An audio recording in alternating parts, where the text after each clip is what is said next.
Liquid police! Anybody home? Roa était introuvable depuis 3 jours. C'était sans doute grave.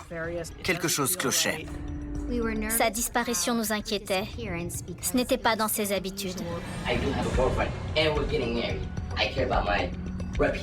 Il la suivait. On l'a vu prendre une pelle dans le rayon, puis ils sont passés à la caisse. If we find out that she is harmed, the people responsible will go to prison.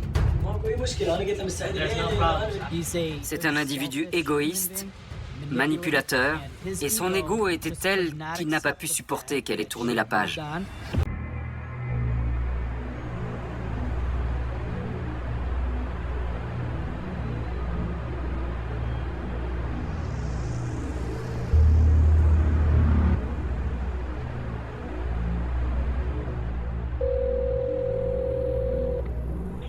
Police and fire. Hi, yes, I have information about a missing person. Okay. I told you. Her name is Roa. She's missing. Wow, it's just since I told her. I just couldn't stop thinking about it. It bothers me. So I googled Roja and I spelled it like Spanish. Roa Aldanoon? And she came up, yeah, and she popped up, and I was like, oh my god, this is it, you know, this is hers. Right. It's just disgusting. It's just really horrible.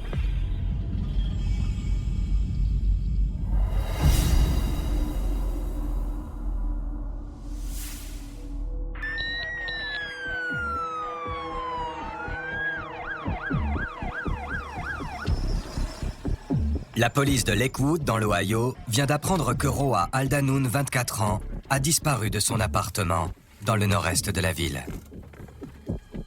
De temps en temps, on nous appelle pour nous demander d'aller vérifier que quelqu'un va bien. Roa était introuvable depuis 3 jours. Quand une personne a disparu depuis 3 jours, on a un train de retard. On peut envisager toutes sortes de scénarios. Plus le temps passe, plus les possibilités se multiplient. Donc c'était inquiétant. When was the last time they talked to her? Last time she was heard from was Sunday night at work, around midnight. Any reason why they're concerned? Well, they said it's not common if she's missed work.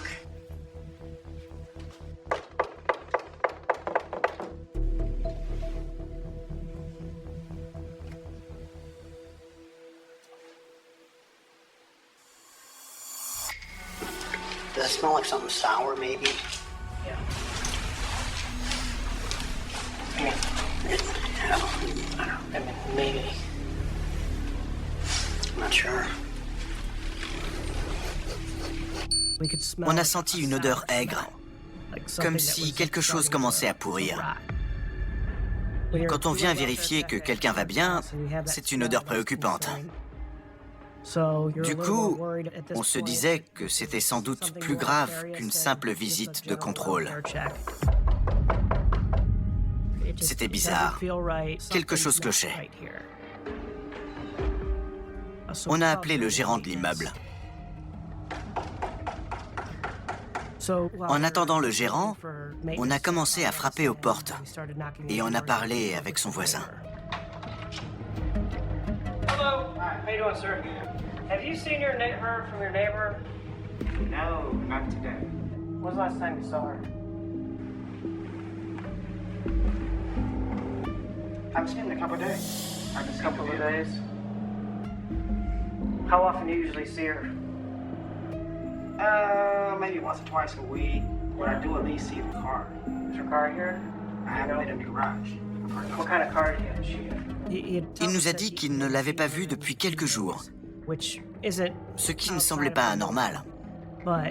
Mais c'était un élément de plus qui pouvait nous alarmer. Is there a way to get in the garage from inside the building? I guess she's missed work.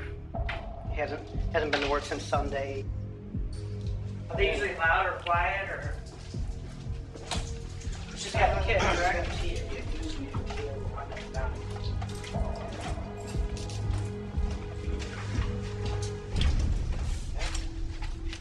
Nobody's here. Not 31. Okay, or sometime. Was it a newer or older car?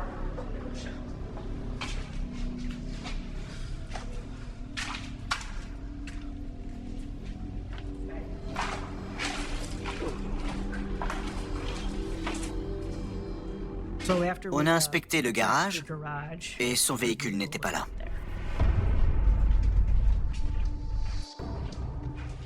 On est remonté à son appartement et on a attendu le gérant.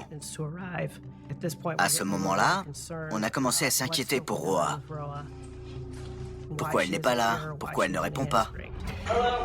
Hey.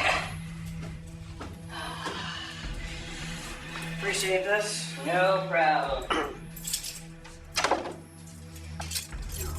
Almost smells like maybe something sour going. Yeah, I smell it.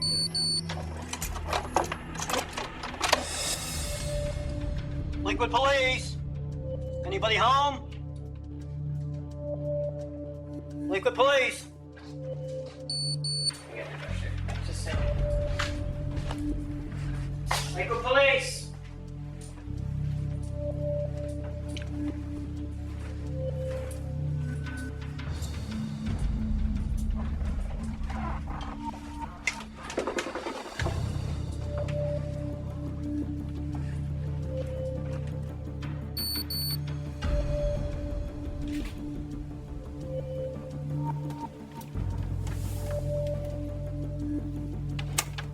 Des affaires semblaient avoir été éparpillées intentionnellement, dans la précipitation.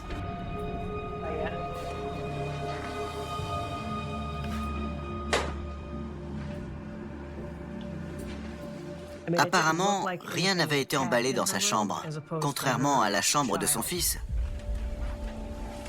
où il y avait un sac et des vêtements sur le lit. On se demandait où elle était et où était son enfant. C'était encore plus préoccupant.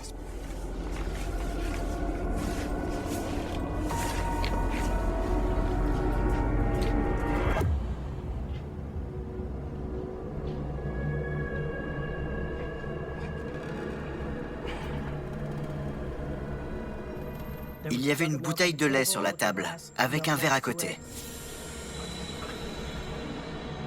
Un repas semblait avoir été préparé. Il y avait une casserole avec du poulet dedans. Il était tout sec. Le lait était à l'origine de l'odeur aigre qu'on avait sentie devant la porte. D'après ce qu'on avait découvert, il était clair que Roa n'était pas partie de son plein gré. Elle avait disparu.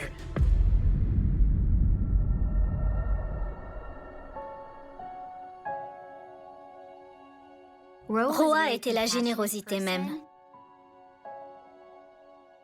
Elle voulait toujours aider les autres. Elle aimait la compagnie. Elle était vraiment agréable. Elle dégageait une énergie très positive. Aujourd'hui encore, je ne suis pas tranquille vis-à-vis des personnes impliquées dans sa disparition. Je témoigne à visage caché, car je préfère rester prudente. Roa a immigré ici depuis l'Irak avec son mari Fahad dans l'espoir d'une vie meilleure. Ils espéraient que l'avenir leur sourirait aux États-Unis, mais elle a fini par divorcer. Roa sortait peu à peu de sa coquille. Elle prenait ses marques en tant que femme et mère célibataire. C'était une maman très dévouée avec son fils. Elle était extrêmement attentive. Roa me disait toujours que si son fils était heureux, alors elle l'était aussi.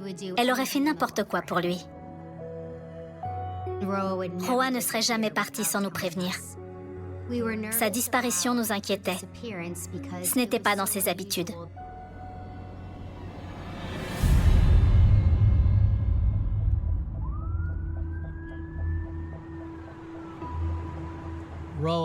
Roa avait disparu depuis environ 3 jours, quand le dossier m'a été confié. J'ai appris qu'elle travaillait dans un restaurant de la ville, et je me suis dit que je pouvais commencer par là.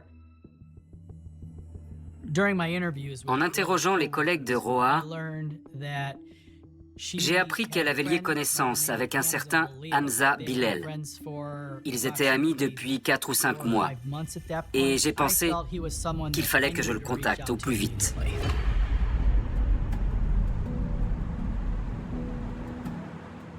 Hamza s'est présenté au commissariat de Lakewood à l'heure prévue.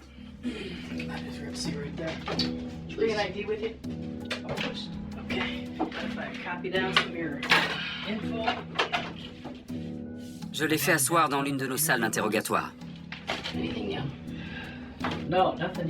Il était très à l'aise. Il ne semblait pas du tout stressé. J'ai tout de suite cherché à obtenir des informations sur l'histoire de Roa et la nature de sa relation avec Hamza.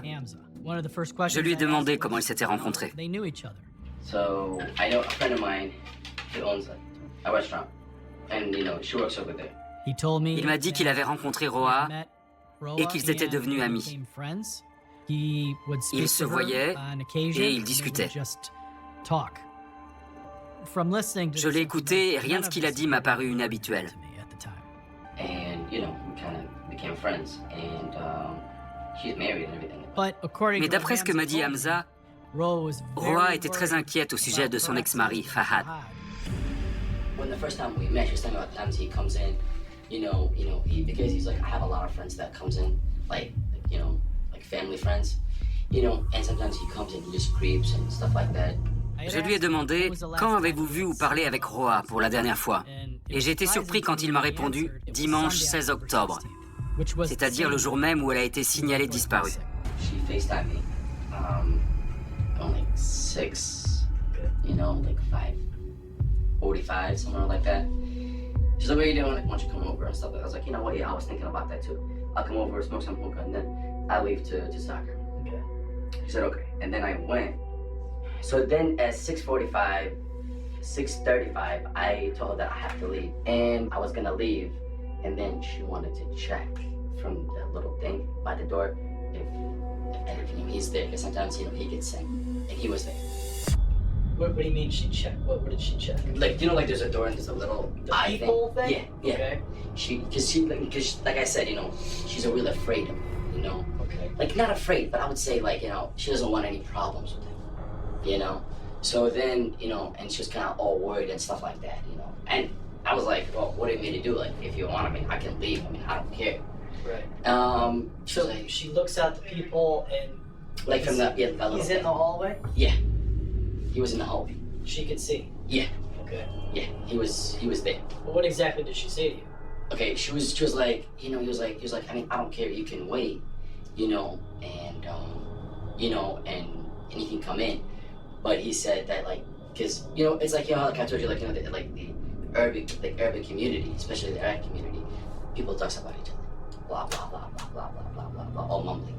So, like, and, like, for a woman, if something, came up, like, there's a guy went over her house, or friends went over her house, and, and she's a woman, and she's, been married, and now she's, divorced, that's kind of like a big deal for them. So then I told, like, what I mean to do, I can leave from the door. So then she tells me, you know what, just get out of the back, and I was like, sure.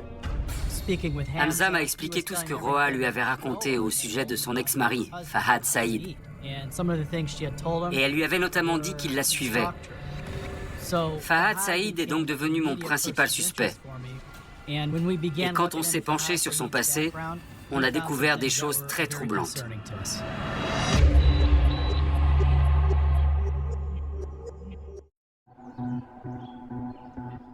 Quand on a commencé à s'intéresser à Fahad Saïd, on a appris que pendant la procédure de divorce, leur relation était devenue très conflictuelle et parfois même violente. Il s'est montré physiquement brutal avec elle et il l'a menacée. Des mesures de protection temporaire ont été mises en place. Et à un moment donné, Fahad a violé cette ordonnance de protection. Quand on a su que Fahad Saïd avait violé une ordonnance de protection temporaire, on a obtenu un mandat d'arrêt contre lui. On savait qu'il fallait qu'on lui parle, pas seulement de cette violation, mais aussi bien sûr de la disparition de Roa.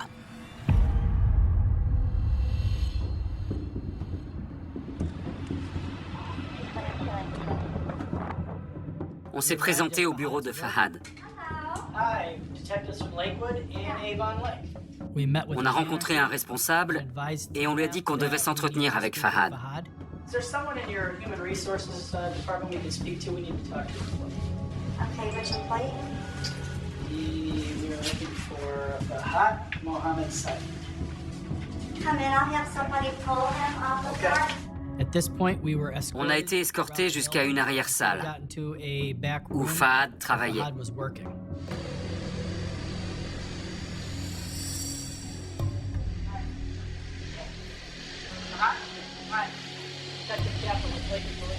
How are you?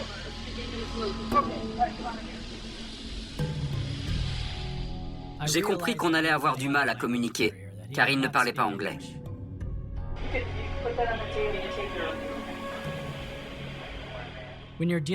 Quand on a un problème de barrière de la langue, il faut faire très attention à ce qu'on dit. On essaie de faire du mieux qu'on peut pour les mettre à l'aise. We're going to arrest you. You violated your temporary protection order. So you're under arrest. Okay? Yes. I'll explain. You know you had a protection order? Je me suis efforcé de lui expliquer qu'il était en état d'arrestation pour avoir violé son ordonnance de protection temporaire. I understand you don't speak really good English. I'm going to have an interpreter. Okay? I don't have the interpreter here, but when we get back to the police station, I have an interpreter there that'll be able to obviously explain it. Okay? Do you have any weapons, anything sharp, knives? No. L'arrestation de Fahad s'est bien passée. Il ne s'y est pas opposé.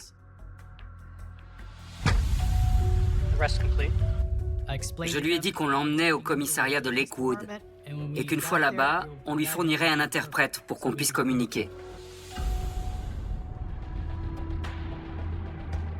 I was assigned the report regarding your wife being missing.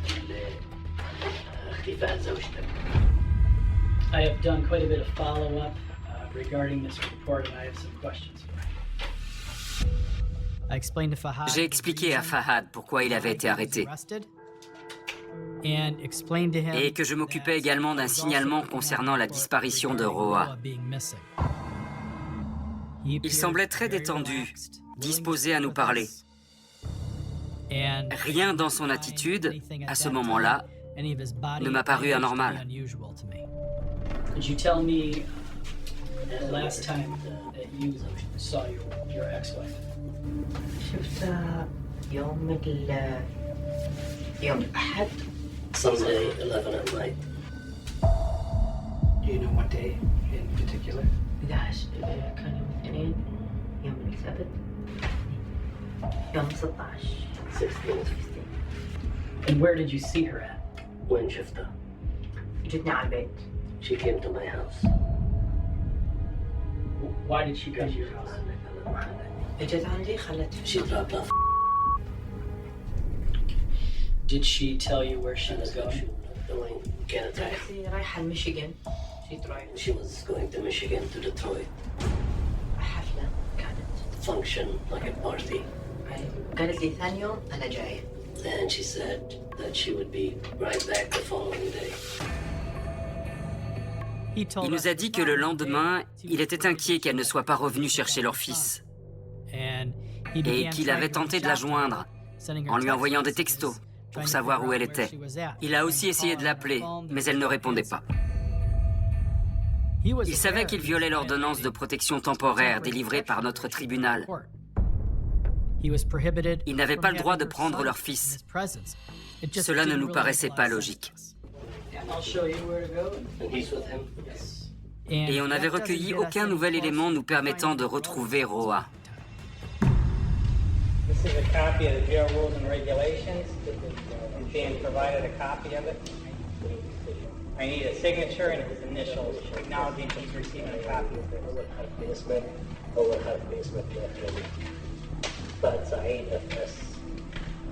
À la fin de l'interrogatoire, Fahad a été placé en garde à vue. On savait qu'il ne nous échapperait pas. Et on a confié le fils de Fahad à un cousin pour la nuit.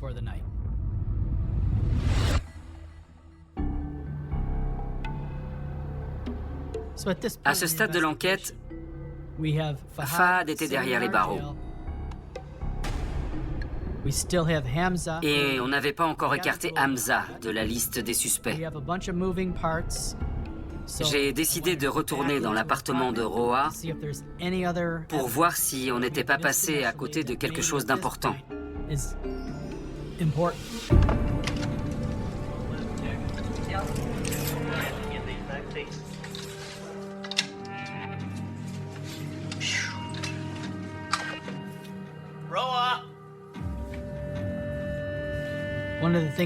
On a notamment repéré un narguilé dont certaines parties étaient manquantes. On a retrouvé 2 ou 3 petites pièces dans la poubelle de la cuisine, mais le tuyau n'était plus là. On ne savait pas, à ce moment-là, si ce tuyau pouvait constituer une preuve cruciale.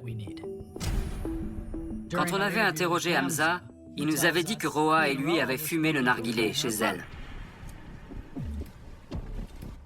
On est dans son appartement, on voit le narguilé. Il est incomplet. Le tuyau a disparu. Pourquoi ce tuyau a-t-il disparu? Et pourquoi Hamza nous a-t-il dit qu'il avait fumé le narguilé, étant donné que celui qu'on a trouvé dans la cuisine de Roa est hors d'usage? Cela nous semblait bizarre. À cet instant, je n'écartais pas qu'Hamza soit impliqué dans la disparition de Roa.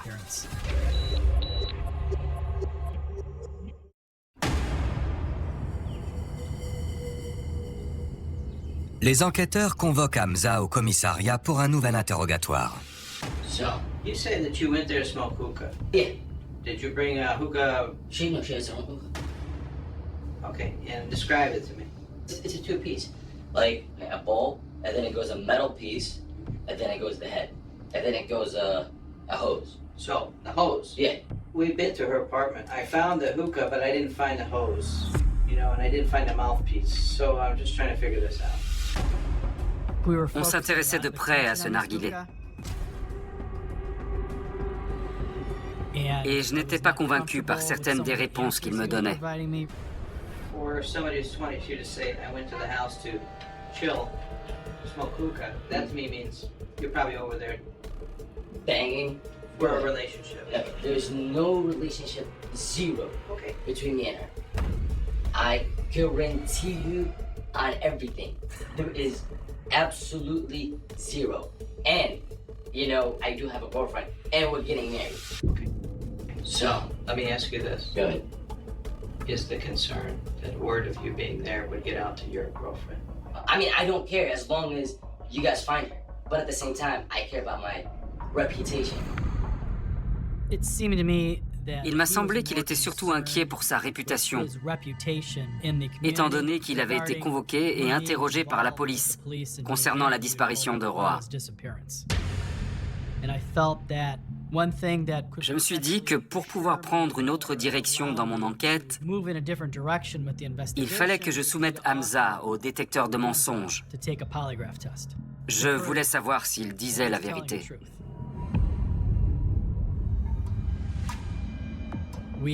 On a demandé à Hamza son accord et il a accepté. Did you assist in Roa's disappearance? No. Are you now located within the state of Ohio? Yes. Have you ever committed a traffic offense? No. Are you certain you had nothing to do with Roa's disappearance? Yes. Hamza a passé le test avec succès. J'étais sûr qu'il n'était pas impliqué dans cette disparition. Mais on n'avait toujours rien qui nous permette de retrouver Roa. Roa n'avait jamais disparu par le passé. Elle ne s'était jamais pas présentée à son travail. Elle n'avait jamais raté une journée. Sa joie de vivre nous manquait terriblement en cuisine.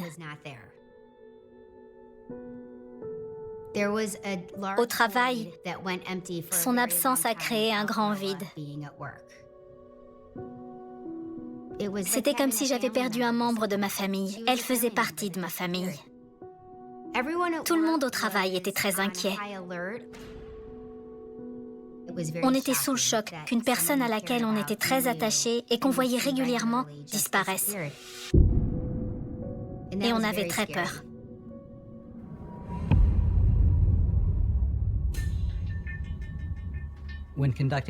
Dans une enquête comme celle-ci, quand on a épuisé toutes les pistes sur le terrain en interrogeant les personnes susceptibles de savoir où se trouve Roa, on doit se pencher sur les preuves matérielles comme les téléphones portables et les caméras de vidéosurveillance. On doit exploiter ces pistes-là. On avait le portable de Fahad. On s'est concentré sur les appels et les textos qu'il avait émis. Et aussi sur la géolocalisation de son téléphone. On a repéré un numéro qu'il avait contacté au moment de la disparition de Roa. On avait un témoin qui avait vu Fahad près de l'appartement, et on avait le numéro d'une personne, encore inconnue, avec laquelle il avait communiqué. On apprendra par la suite que ce numéro appartenait à un certain Ammar Sahami. La découverte de ce nom constituait une nouvelle piste, et il fallait qu'on s'entretienne au plus vite avec lui. On a localisé Ammar Sahami. Il était à son travail, on est allé le chercher. He said any points that you guys want me to clear it more, if you want to ask me about anything that you want to know more. There are a couple things I do wish to know more. Il a accepté de venir avec nous au commissariat et on a pu l'interroger. On lui a demandé pourquoi il avait été en contact avec Fahad Saïd ce soir-là. The day I'm focusing on is the 16th of October, the day that you're at work. 9:30 he left the work. Before that, Fahad called him. 7:30. Around 7:30 called him. Yeah, he said, I'm here and I'm gonna be home in about 10 o'clock. I went to his house, close to his house. Like in the street, I called him and he came down. They went to like a mini store to bring some cigarettes. Ammar a dit qu'ils s'étaient séparés et que lui était allé à Walmart. Il a affirmé qu'il ignorait où se trouvait Roa. If we find out that she is harmed, the people responsible go to prison. If people are not citizens, it could be subject to deportation. There's no problems. I'm really ready to help with anything. And it doesn't mean deportation with you and your wife. That means you deportation. Wife stays here. I'm ready for anything. I'm ready for anything, but what I really would like to have is the truth. À ce moment-là, on avait interrogé Ammar pendant 2 bonnes heures. Cela ne nous menait nulle part. Il était venu de son plein gré. On a mis fin à l'interrogatoire et on l'a ramené à son travail. On était de retour à la case départ. Au cours du premier interrogatoire d'Ammar Sahami, qui avait été assez long, il nous avait indiqué qu'après avoir déposé Fahad à l'appartement, il était allé à Walmart. On a envoyé un collègue récupérer les images de vidéosurveillance. On a visionné les images. On a commencé par le parking. On a vu le véhicule d'Ammar Sahami entrer dans le parking et se garer. On a vu 2 individus sortir du véhicule. Ensuite, on a regardé les images de la caméra située à l'entrée de Walmart.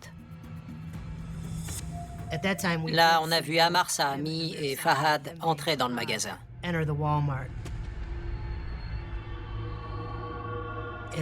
Ils se sont dirigés vers la section quincaillerie.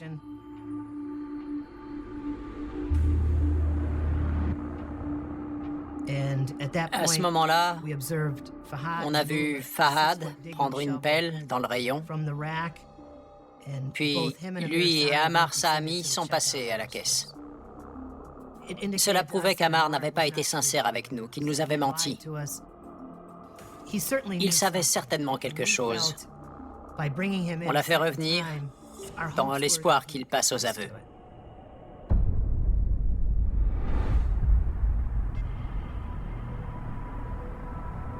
As part of conducting a missing persons investigation, we are required to be very thorough. جزء من متابعة يعني قضية اختفاء إنسان مفروض أن نسأل أسئلة كتير. يعني ما عندي أي مشكلة. I don't have any problem. À présent, on devait lui parler en tant que suspect dans cette enquête et plus seulement en tant que personne qui avait été en communication avec Fahad. Il était physiquement présent à ses côtés, on avait des vidéos pour le prouver. As part of our investigation, we went to Walmart. When we watched this video, we saw something very interesting.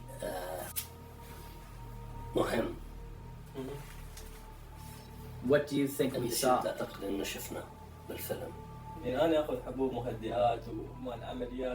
I've had a lot of surgeries and I take a lot of sedatives. I may have forgotten something. Before I sat down with you last time, I told you I have problems and I take medications. I may have forgotten something. عندي دكتور مالتي وشيء يعني أعرف هالمشاكل صارت مع الضربة مالتي شلون صارت عندي مشاكل بهذا الشيء. I have no problem. Help you any way I can. Why couldn't you remember these new details before? بالمرات الماضية، مرات المقابلات الأولية. مو حسب الأسئلة اللي هم سألوني. It depends on the question مو they ask. قصدي إنه ما تذكرت أو شيء. It's probably. يعني مو إنه قصد إنه ما أتذكر أو على مود إشكال أو شيء، يعني مو شيء واضح قدامكم. It's not on purpose. I told you everything. Ammar Sahami a dit qu'il avait mal compris nos questions, qu'il avait mauvaise mémoire, qu'il avait du mal à se souvenir des dates. Il affirmait toujours qu'il était innocent, qu'il n'avait rien à voir avec cette affaire. Mais comme Ammar Sahami nous avait menti, on a obtenu un mandat pour entrave à la justice. On avait des preuves et on l'a placé en garde à vue.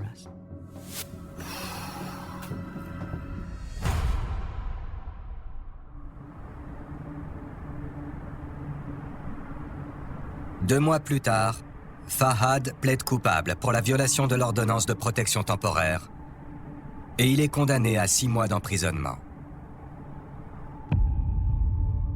À ce moment-là, Fahad allait rester derrière les barreaux pendant 6 mois. Ammar Sahami avait été condamné pour entrave à la justice. Mais Roa restait toujours introuvable.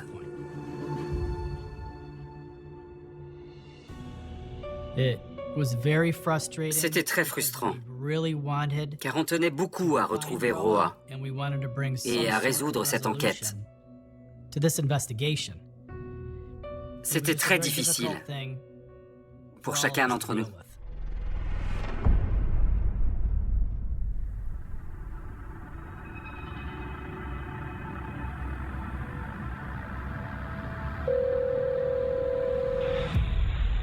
Police and Fire.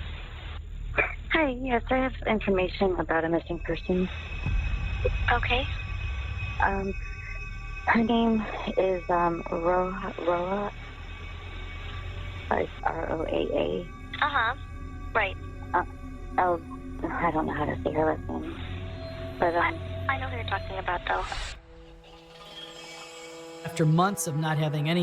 Après des mois sans aucune nouvelle piste, j'ai reçu un appel d'une femme qui nous a fourni le coup de pouce qu'on attendait.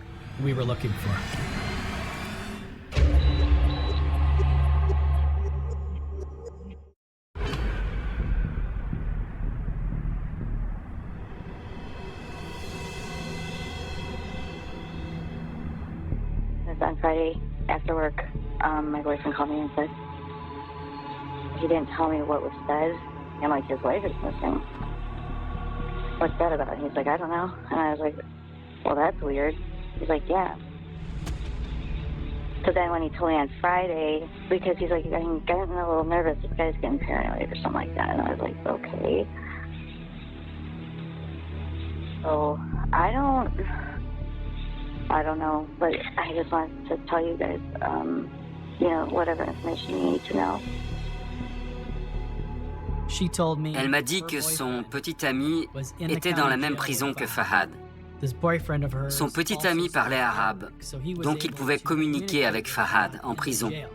Et pendant l'une de leurs conversations, Il a appris des choses concernant la disparition de Roa et il voulait nous en parler. C'était une piste très intéressante que j'avais très envie d'étudier. Avec mon collègue, on s'est rendu à la prison pour aller chercher ce détenu.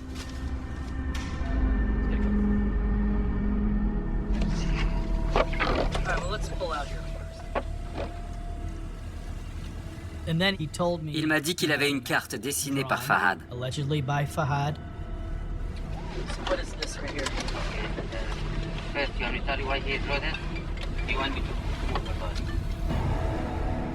Elle désignait l'endroit où Fahad avait enterré Roa.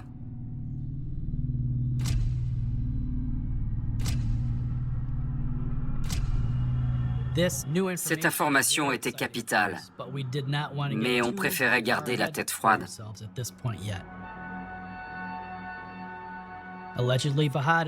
Fahad aurait expliqué à ce détenu qu'il était allé chez Roa le 16 octobre. Il se serait introduit dans son immeuble avant de s'enfermer dans son appartement. Il aurait regardé dans le couloir et il aurait remarqué que la porte de la chambre de Roa était ouverte. Il aurait regardé dans la chambre et il aurait surpris Roa avec Hamza. Il n'a pas fait de bruit. Il les aurait filmés brièvement pendant qu'ils étaient au lit. Et je pense que ça l'a mis dans une rage telle qu'il était prêt à s'en prendre à elle.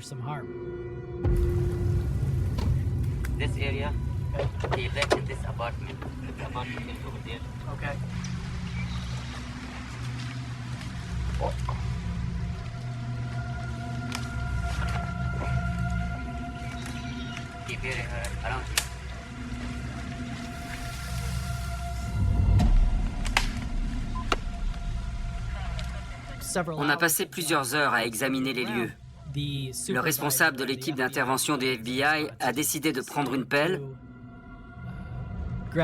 Il a creusé un trou de 30 cm de profondeur et il a dit « Qu'est-ce que c'est que ça ?» On apercevait un bout de fermeture éclair. On aurait dit un sac en toile.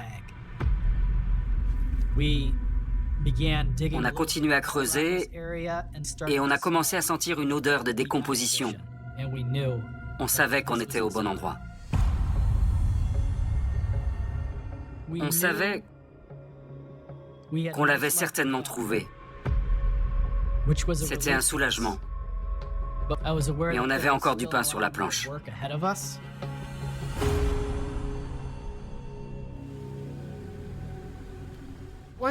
Maintenant qu'on avait découvert le corps, il fallait qu'on interroge Fahad le lendemain matin. Il était déjà en prison. Il purgeait une peine pour violation de l'ordonnance de protection temporaire. You were very angry when you saw her in bed with this other guy. لأن الغضب يعني اللي طلع معك غضب كثير لأنك شفتها هي والشخص هذاك. أنا إذا بدي أقتل كان كده I wanted to, I would have killed the two of them. Right. But he was gone when you went back up to her apartment. كان راح. It seems more convenient to me that you would go back up to her apartment once that guy is gone and confront her there regarding what you had seen, since you were right there. You didn't have time to leave. You went back up to her apartment after that guy left, and you confronted Roa in her apartment about what you saw. On n'a jamais trouvé la preuve qu'il les avait filmés. On en a déduit que c'était une ruse. Il a dit à Roa qu'il les avait filmés parce que c'était une façon de sauver sa réputation auprès de son entourage. Pendant son interrogatoire, Fahad a indiqué que Roa voulait se réconcilier avec lui, qu'elle était revenue avec lui à son appartement, qu'ils avaient eu un rapport sexuel, que leur enfant était là et qu'ils allaient se remettre ensemble. Mais au milieu de la nuit, Fahad a dit qu'il ne trouvait pas le sommeil. Il a entendu un bruit dans la cuisine. Il a ouvert les yeux et il a vu Roa en face de lui. Et d'après lui, elle tenait un couteau. I'm looking at her, she's coming my way. She thinks I'm sleeping, but I'm wide awake and I'm watching her come towards me. Il saute de son lit. Il essaie de s'emparer de son couteau. Il se met derrière elle et il commence à l'étrangler. Au bout d'un moment, elle perd connaissance et s'effondre sur le sol.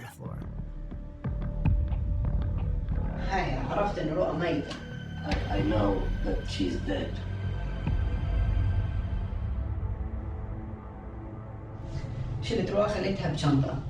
I put her in a bag. So I ended up putting the bag in her car, took the shovel, took her to the park. I dug up a hole for about 2 hours, buried her.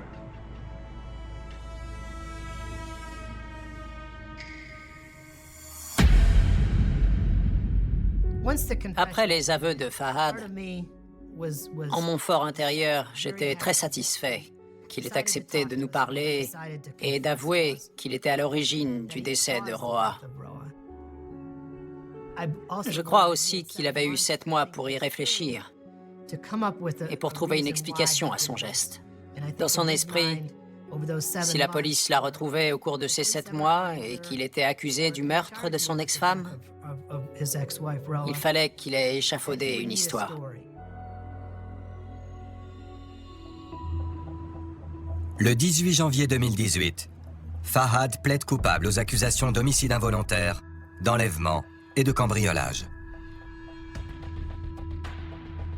Il est condamné à une peine de 25 ans d'emprisonnement et il fera l'objet d'une mesure d'expulsion vers l'Irak.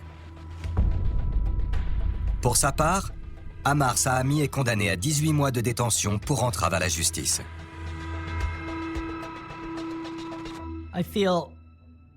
Je pense que le mobile de Fahad était son amour-propre. Ils avaient divorcé et son ego était tel qu'il n'a pas pu supporter qu'elle ait tourné la page. C'est un individu égoïste, manipulateur. Il a été très violent avec Roa.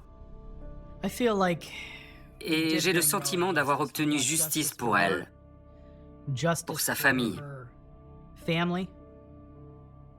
On a travaillé très dur, mais j'aurais aimé, par égard pour sa famille, qu'on résolve cette affaire plus vite.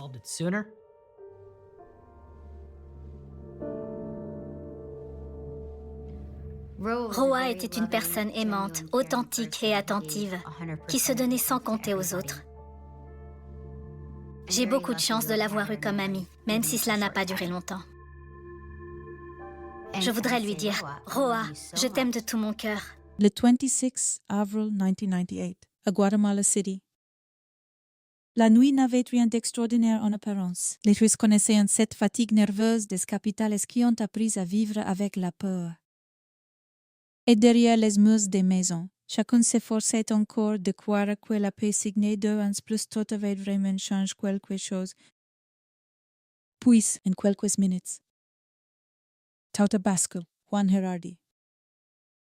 Évêque auxiliaire de Guatemala, figure connue de l'Église catholique et de la défense des droits humains, a été attaqué à sa résidence de la paroisse Saint-Sébastien. Son assassinat immédiatement frappé le paix comme un avertissement lancé l'obscurité. Ce n'était pas seulement la mort d'un homme d'église. C'était le meurtre d'une voix qui venait de rappeler à tout un peuple de quoi on avait essayé d'enterrer avec les morts. Les disparus, les villages rayés de la carte et les décennies de silence. Dès le lendemain, le secrétaire général des Nations Unies condamnait un crime brutal et rappelait que Gerardi avait été l'une des figures importantes de la lutte pour les droits humains et du processus de paix guatémaltèque. UN Press 1 pour comprendre pourquoi sa mort a eu l'effet d'un séisme. Il faudrait venir à ce qui représente son nom bien avant cette nuit-là. Juan Gerardi n'était pas un prélat enfermé dans les cérémoniales. depuis des années. Il avancaille au milieu d'un Guatemala blesse, surtout dans les régions indigènes, au contact direct des survivants d'un conflit interne qui avait duré 30 ans.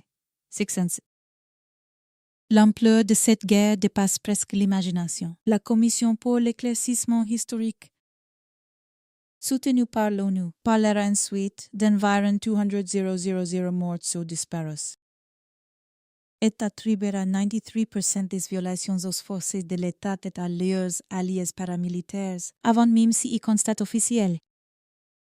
Gerardi savait déjà qu'une société entière continuait à respirer avec un poids sur la poitrine, comme si la guerre s'était retirée des collines pour se loger dans les souvenirs. Les regards et les silences chez lui.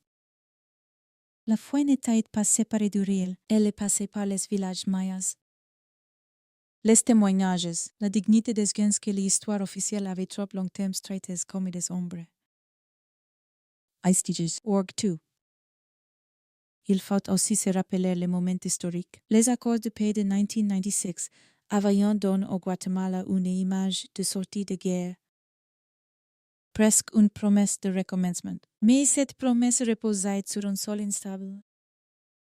Human Rights Watch notait encore en 1999 que les défenseurs des droits humains travaillaient dans des conditions précaires, au milieu des menaces et des intimidations, et que l'assassinat de Gerardi en avait été l'expression la plus dramatique. En d'autres termes, la guerre n'était pas officiellement là, mais il apparaît de peu. Lui n'avait pas disparu. Il avait seulement changé de forme. Dans ces pays, beaucoup comprenant que la paix pouvait exister sur le papier sans atteindre les osas, les familles, les institutions, ni cette vieille habitude de l'impunité qui transforme la violence en routine nationale. C'est dans cet entre-deux, entre l'espérance proclamée et la terreur persistante, que Gerardi a choisi de prononcer des vérités que d'autres préféraient laisser pourrir dans les archives du non-dit Human Rights Watch 3. Depuis plusieurs années, il coordonnait le travail de l'Office des droits humains de l'archevêché de Guatemala et participait à cet effort immense de récupération de la mémoire historique que l'Église catholique avait entreprise là où l'État avançait trop lentement, ou trop prudemment, vers la vérité.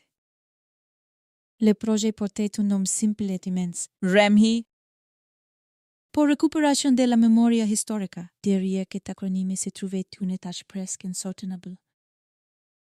Recueillir la parole des survivants, écouter ce que la terreur avait rendu muet, assembler les morceaux d'une catastrophe nationale à partir de milliers de témoignages. Le site de l'ODAG rappelle que ce travail s'appuyait sur la conviction que la violence n'avait pas seulement détruit des vies, mais aussi arrache aux Guatémaltèques leur droit à la parole, et c'est ce qui rendait l'entreprise si dangereuse. Parler ne signifiait pas seulement se souvenir. Parler signifiait contredire ceux qui avaient bâti leur pouvoir sur l'effacement. Org GT4. Le 24 avril 1998, 2 jours avant sa mort, Gerardi se tient dans la cathédrale métropolitaine de Guatemala City pour présenter au public le rapport du REMHI, intitulé Guatemala. Non camas, la scène a quelque chose de grave et de solennel, mais aussi de profondément humain. Ce rapport n'est pas un geste abstrait de spécialistes enfermés dans une bibliothèque. C'est l'aboutissement de 3 années de recherche, d'un travail auquel ont participé près de 600 enquêteurs selon Human Rights Watch, et qui a cherché à faire remonter à la surface des milliers d'histoires ensevelies sous la peur. Le document montre que la violence n'a pas été un dérapage périphérique de la guerre, mais un système, un langage de domination, une méthode pour discipliner un pays entier. À ce moment-là, devant une assistance massive, Gerardi ne présente pas seulement un livre. Il ouvre une porte que beaucoup auraient voulu scaler pour toujours. Human Rights Watch 3. Si qui frappé dans son discours de ce 24 avril, c'est ce que sa voix ne cherche pas le scandale facile. Elle cherche quelque chose de plus fort, une vérité moralement inévitable. Il explique que le projet remis appartient à la pastorale des droits humains et à la mission sociale de l'Église. Il répond par avance à ceux qui s'agacent de voir l'Église intervenir sur le terrain politique et moral. Pour lui, défendre la dignité humaine n'est pas une digression.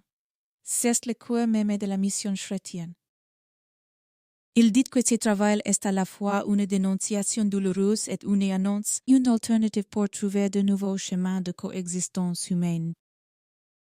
Il parlait de connaître la vérité, de reconstruire l'histoire de douleur et de mort, de comprendre les mobiles, le pourquoi et le comment, de partager l'angoisse des milliers de morts, de disparaître des tortures, et d'aller jusqu'à la racine de l'injustice. Seize mots. Replaces dans le Guatemala de 1998, non rien de rhétorique. Ils sont presque un défi. Ils disent à haute voix ce que le pays a appris à murmurer. Il y a dans cette scène une tension que beaucoup ont sans doute ressentie sans vouloir la nommer, car dire la vérité sur la guerre au Guatemala, si n'était pas seulement raconter le passé, si était contester le présent. Le rapport remis concluait que les forces militaires, les autres forces officielles, les patrouilles civiles parrainées par l'État et les escadrons clandestins de la mode étayante responsables de 90% des violations graves des droits humains documentés, les 10% restants étant attribués à la guérilla de l'ONG. Plus tard, la commission de vérité soutenue par l'ONU confirmera le sentier de cette architecture de la responsabilité et parlera. Elle aussi, de violations systématiques, de disparitions forcées, de torture et d'actes de génocide. Autrement dit, Girardi intervenait à un moment où la bataille pour la mémoire était aussi une bataille pour le pouvoir moral. Nommer les responsables, même à travers une démarche pastorale et documentaire. Revenait à briser un vieux pacte d'ombre, Human Rights Watch 3. Et c'est là que commence le vertige de cette affaire, parce que tout semblait déjà écrit par une logique trop brutale pour être une coïncidence. Un évêque qui aide à rendre publics des milliers de voix étouffées, une cathédrale pleine. Un pays qui entend, dans un seul mouvement. Le récit de sa souffrance et l'accusation dirigée vers ceux qui avaient prétendu le sauver par la guerre. Puis, 2 jours plus tard, cet homme est tué. Dès les premières heures, l'assassinat prend donc une signification qui dépasse les faits divers. Même sans disposer encore de toutes les preuves, même avant les procès. Même avant les campagnes d'intimidation qui empoisonneront l'enquête. Beaucoup comprennent instinctivement ce que ces meurtres veut dire. Il vise un homme, bien sûr, mais il vise aussi un message. Il cherche à rappeler que dans certains pays, ouvrir les archives du sang revient encore à se placer dans la ligne de tir. UN Press 1. Pour saisir le poids symbolique de cette mort, il faut imaginer le Guatemala tel qu'il était alors. Un pays où la terreur avait longtemps appris aux gens à survivre en réduisant leur propre mémoire, en coupant leurs recettes, en transformant la pure en discipline intérieure. Le Rémi venait précisément faire l'inverse.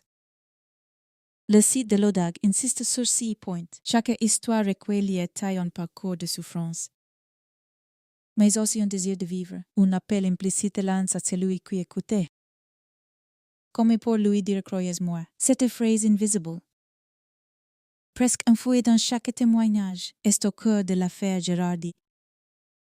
Car croire les victimes, si n'est pas seulement leur accord de la compassion, c'est reconnaître que le pays s'est construit pendant des décennies sur le déni de leur expérience. C'est comprendre que l'injustice n'était pas accidentelle, mais organisée. C'est admettre que des vies entières ont été écrasées pendant que l'ordre officiel continuait de se présenter comme la seule défense possible contre le chaos. ODAG, org. GT4, Girardi. Lui avançait dans cette matière explosive avec une gravité calmée. Les Nations Unies rappelaient après sa mort qu'il avait participé aux négociations, des pays qu'il avait été l'une des forces motrices du projet interdit aux scènes de récupération de la mémoire historique. Si dit-elle compte énormément, parce qu'il montrait qu'il n'était pas seulement un témoin moral du conflit. Il était devenu l'un des hommes capables de relier la mémoire des victimes à l'idée même de réconciliation nationale.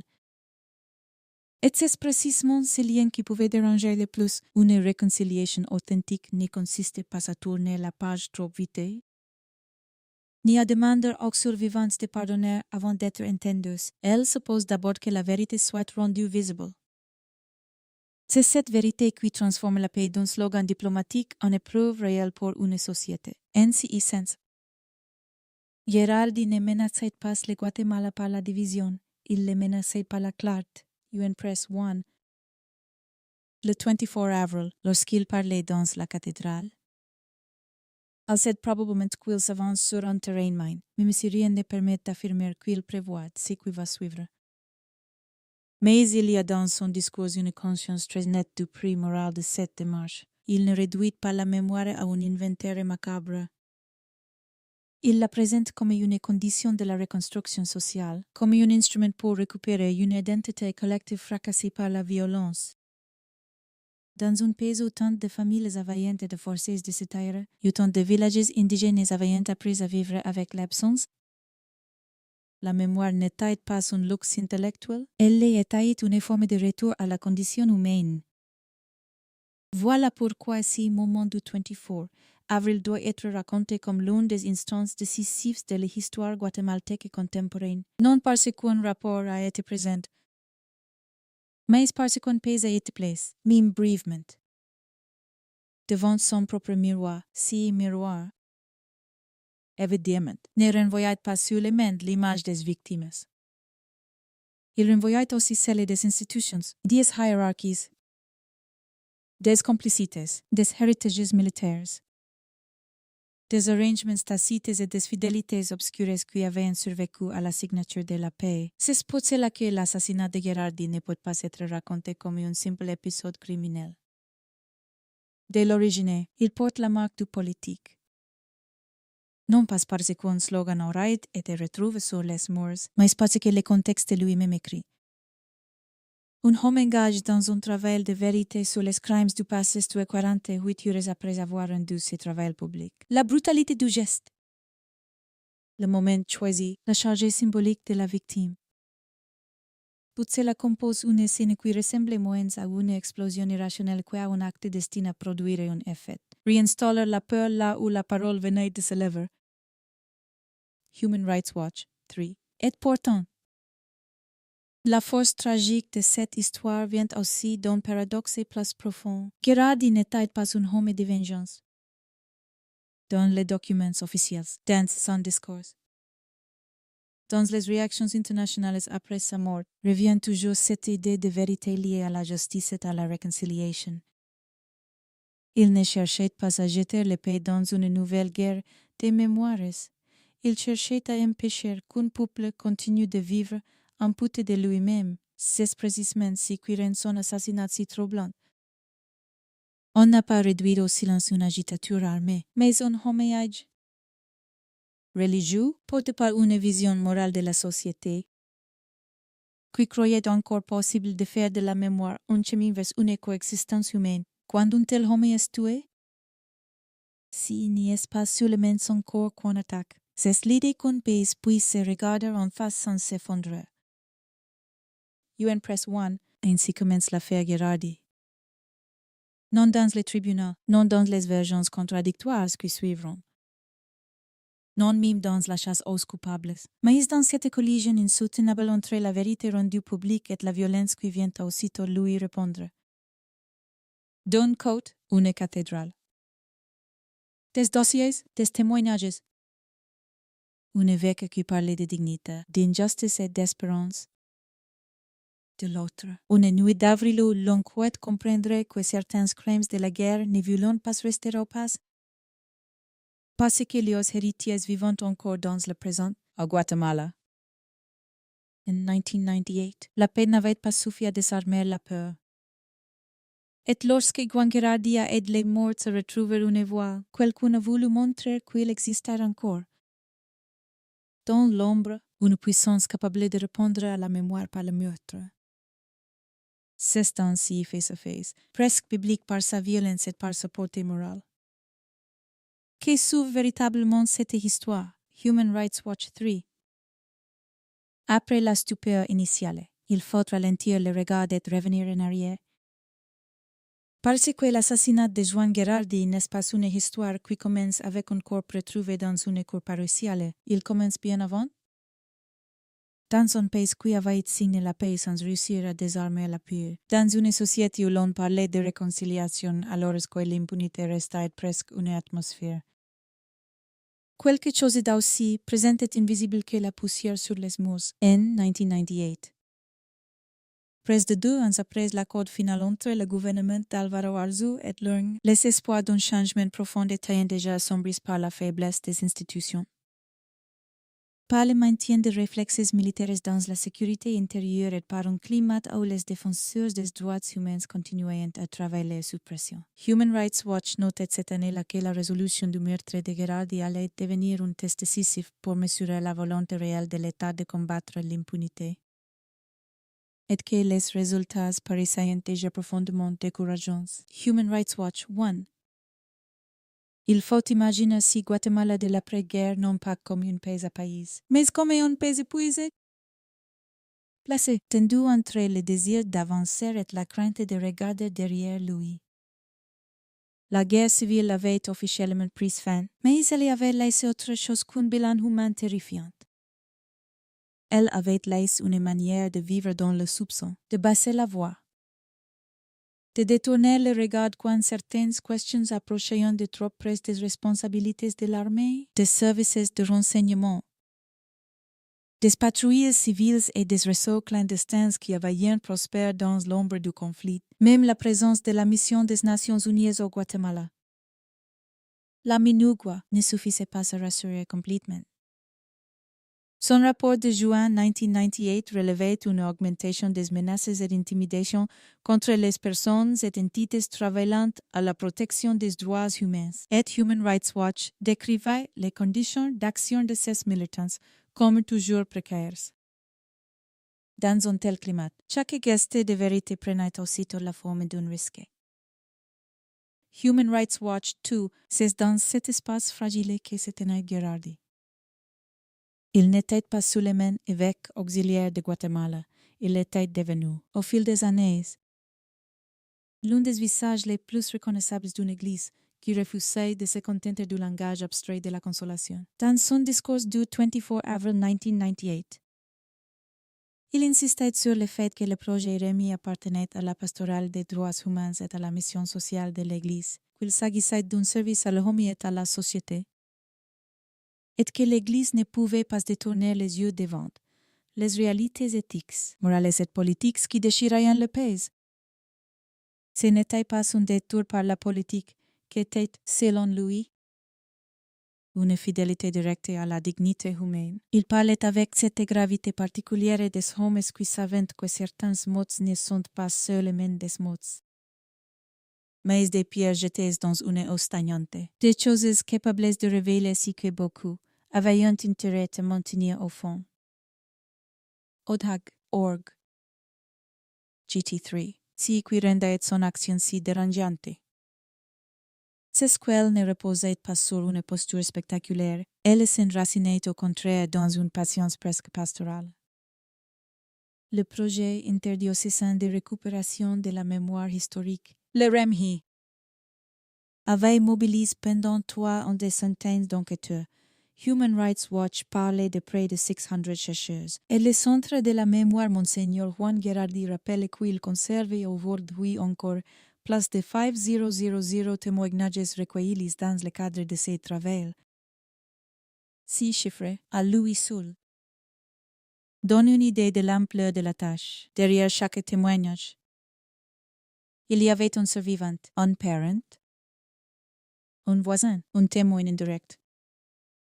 Parfois, une personne qui parlait pour une mort dont le nom n'avait plus d'autre abri que sa voix. Il ne s'agissait pas seulement de rassembler des preuves. Il fallait réapprendre à écouter un pays entier. Human Rights Watch 2. C'est là que le récit devient plus troublant. Parce que le Rémi n'avait pas pour unique ambition de raconter la violence.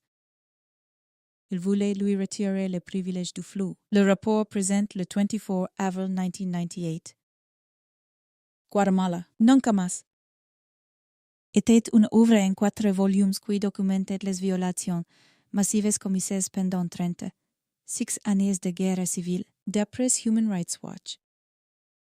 Il concluait que l'armée, d'autres forces officielles, les patrouilles civiles parrainées par l'État et les escadrons clandestins de la mort étaient responsables de 90% des violations graves des droits humains recensées. Les 10% restants étant attribués à l'ONG. Le sang de ces constats ne résidait pas seulement dans les chiffres, mais dans ce qu'ils faisaient éclater. La violence n'avait pas été un accident périphérique de la guerre. Elle avait constitué un mode d'organisation de la terreur. Quand un pays entend cela publiquement, et ils ne sont pas seulement ces morts qui reviennent, ce sont aussi ces responsables invisibles qui sentent le sol trembler sous eux. Human Rights Watch 2, Gerardi le savait. Pas forcément dans le détail du danger immédiat, pas sous la forme d'une menace qu'il aurait pu nommer heure par heure. Mais dans cette compréhension plus large qu'il exprimait lui-même, dans son discours. Il disait que le chemin de la récupération de la mémoire était plein de risques et que ceux qui avaient la force de les affronter pouvaient participer à la construction d'un autre pays. Il affirmait que la vérité était une condition indispensable de la paix.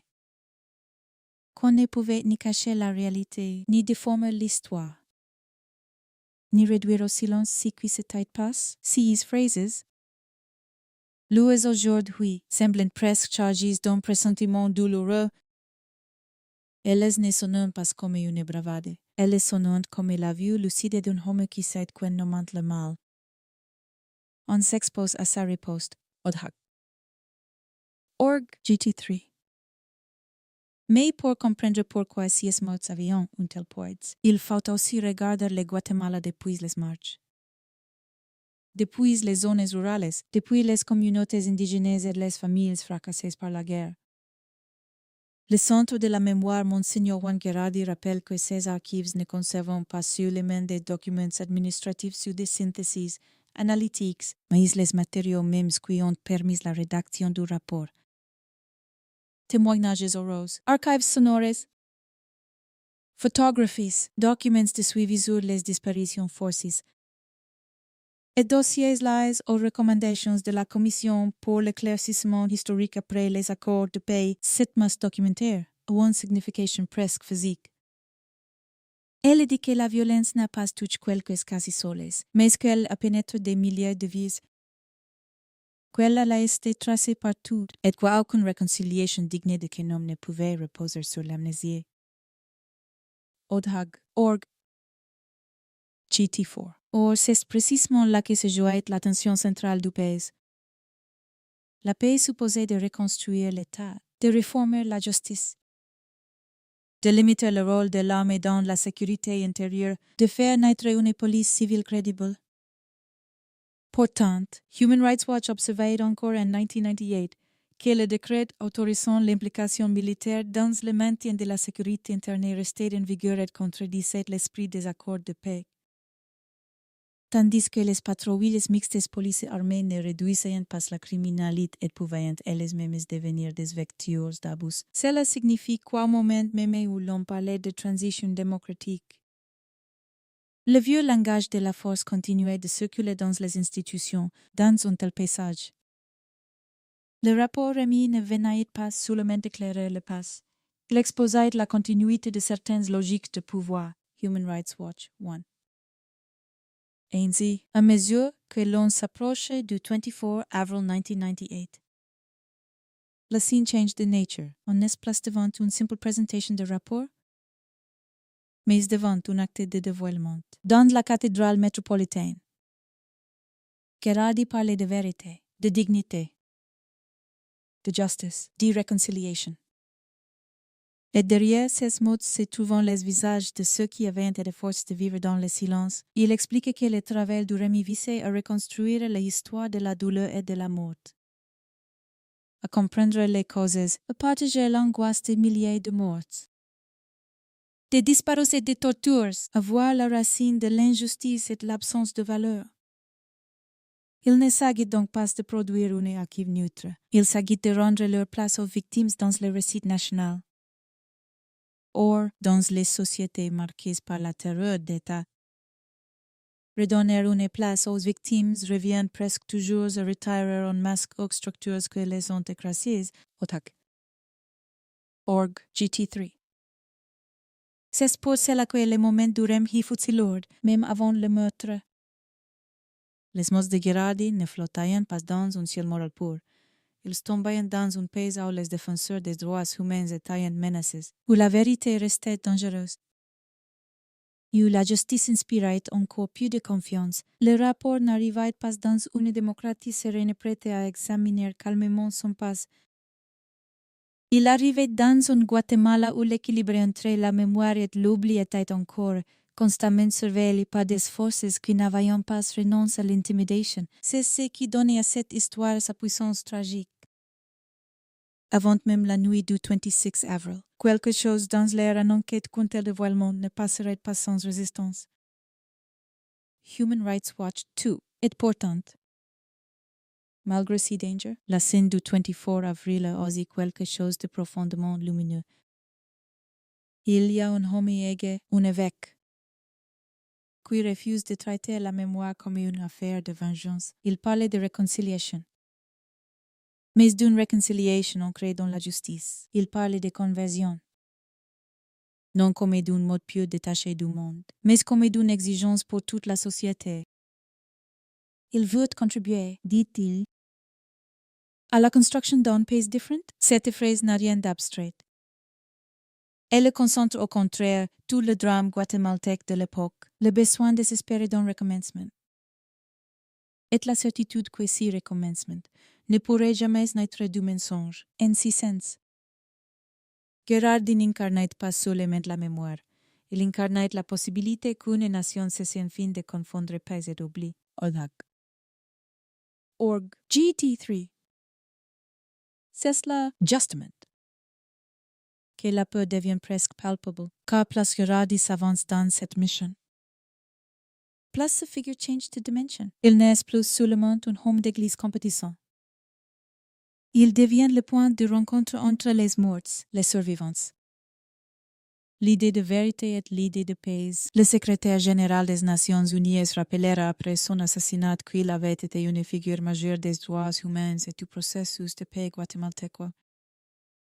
Cette formule résumait en réalité l'ampleur de ce qu'il représentait. Il portait à la fois la mémoire des victimes et l'espérance d'un ordre nouveau. Et dans les pays sortant de guerre, cette double position est souvent l'une des plus exposées qui soient. Parce qu'elle menace à la fois le confort des puissantes, la paresse morale des institutions et l'habitude sociale de détourner les yeux. UN Press 5. Alors la nuit du 26 avril n'apparaît plus comme une éruption isolée de la violence. Elle commence à ressembler à la réponse d'un vieux système qui refuse d'être nommé, 2 jours plus tard. Gherardi avait offert à Guatemala un miroir, 2 jours plus tard. Quelqu'un allait tenter de briser non seulement l'homme, mais le sens même de ses gestes. C'est cela qui fait monter le suspense avant le crime, la conscience progressive que la vérité publique. Dans ces pays-là et à ces moments-là, n'était pas une parole protégée par les institutions, mais une parole laissée presque nuée de vente sous ce qu'elle mettait en cause. Quand on comprend cela, l'assassinat cesse d'être un choc surgissant d'union, il devient l'aboutissement d'un climat. La cristallisation brutale d'une tension déjà installée, d'une lutte entre mémoire et impunité qui n'attendait plus qu'une étincelle pour se transformer en message sanglant. Human Rights Watch 2 et si est ainsi que la partie la plus inquiétante de l'histoire se met en place. Un pays officiellement sorti de la guerre mais pas de ces mécanismes, une église qui choisit d'écouter les victimes là où l'État reste hésitant. Des archives qui grossissent, des témoignages qui s'accumulent. Plus de 5000 voix conservées comme une défiance à l'effacement. Un évêque qui affirme publiquement qu'on ne peut ni couvrir la réalité ni déformer l'histoire. Puis une société tout entière qui retient son souffle sans encore savoir qu'elle se tient à 48 heures d'un crime destiné à lui rappeler que la terreur, même reculée, s'est encore trouvé et ses serviteurs assistent du récit. Rien n'est encore joué devant les tribunaux. Rien n'est encore figé dans les verdicts futurs. Mais tout reste déjà en place sur le plan moral. La vérité a parlé. Et l'ombre s'est sentie ici? Odag. Org GT4. Le 26 avril 1998. La vérité n'avait eu que 2 jours pour respirer. 48 heures à peine s'étaient écoulées depuis la présentation du rapport au Guatemala, nunca más dans la cathédrale métropolitaine. Et déjà l'Assemblée de Place Lourde, comme ici les pays. Après avoir entendu ce qu'il savait sans vouloir le prononcer, s'était instinctivement replié sur lui-même.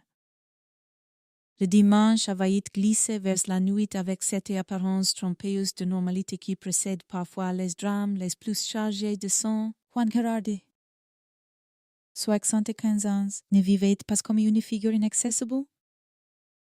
Il rentrait, dînait, passait par les mêmes portes, traversait les mêmes espaces modestes de sa résidence paroissiale et attenante à l'église Saint-Sébastien. Dans la zone 1 de Guatemala City. Human Rights Watch rapportait à Place Start entre 21 heures et 22 heures. Il était revenu à sa résidence de l'église Saint-Sébastien, presque banale. À quelque chose de cruel quand on la relit aujourd'hui en horaire ordinaire. Une fin de soirée comme tant d'autres. Et pourtant l'histoire du Guatemala allait se contracter brutalement autour de ces quelques minutes. Human Rights Watch 1. Il faut s'arrêter un instant sur cette scène. Non pour la figuer, mais pour sentir si qu'elle contenait déjà sans le dire. Gerardi ne rentrait pas seulement chez lui. Il rentrait après avoir porté à la lumière publique un travail gigantesque. Un rapport qui donnait une forme, des mots et des chiffres à des milliers de souffrances longtemps maintenues dans l'ombre. Au Guatemala, et si moment-là. Cela suffisait à faire de chacun de ces gestes les plus simples quelque chose de charge. Marcher vers sa résidence n'était plus seulement marcher. C'était traverser un espace où la mémoire venait d'être libérée et où quelqu'un, quelque part, pouvait déjà considérer cette libération comme une offense. Interpress Service écrivait dès le lendemain que le meurtre avait été décrit par des responsables des droits humains comme politiquement motivé. Et cette qualification n'avait rien d'une extrapolation spectaculaire. Elle venait du contexte même, du moment, de la victime, de la proximité insoutenable entre la publication, du rapport et la violence qui allait suivre. Interpress Service. 2. Puis tout basculait. Gerardi est attaqué à l'extérieur de sa résidence. À Saint-Sébastien, Interpress Service rapporte qu'il fut retrouvé tard dans la nuit de dimanche. Le visage et la tête détruits par un objet lourd. Devant son domicile paroissial lorsqu'il rentrait d'un dîner familial. Human Rights Watch évoquera elle aussi un homicide commis par coups, parlant plasta d'un évêque bludgeoned to death. Battu à mort 2 jours après la publication du rapport. Il n'est pas nécessaire d'en rajouter pour sentir l'horreur de la scène. Tout! Dans ces meurtres porte la marque d'un message. La brutalité n'est pas seulement physique, elle est symbolique. On n'a pas simplement voulu faire taire un homme. On a voulu frapper son visage, c'est-à-dire si par quoi il était reconnu. Il sait par quoi il avait parlé au pays, si par quoi il avait incarné publiquement la mémoire des victimes. Même avant les tribunaux, même avant les controverses et les manipulations de l'enquête, le caractère de l'attaque semblait dire quelque chose de très simple et de très ancien. Il y a des vérités qu'on veut non seulement contester. Mais c'est crescer, Interpress Service 2. À partir de là, la nuit ne ressemblait plus à une nuit ordinaire. Elle devient une scène politique à ciel fermé. Les autorités sont appelées sur les lieux. Interpress Service mentionne la présence du chef de la police nationale civile, Angel Conti, et du ministère public représenté par Héctor Pérez Aguilera, dès les premières heures. Tout le monde comprend que ce crime ne pourra pas être traité comme une simple affaire locale. La victime est trop connue. Le moment TROP charge. Le pays TROP nerveux. Le secrétaire général des Nations Unies condamne le meurtre des le 27. Avril et rappelle que Girardi était le coordinateur général du Bureau des droits de l'homme de l'archevêché de Guatemala, une figure importante du processus de pays et de la défense des droits humains. Dans un pays où les assassinats avaient souvent été enveloppés de brouillade, de versions concurrentes et d'amnésie forcées. La rapidité de la réaction internationale signifiait déjà que ce meurtre serait lu comme un test, non seulement pour la justice, mais pour la paix elle-même. Interpress Service, tout ce qui frappait dans les toutes premières réactions.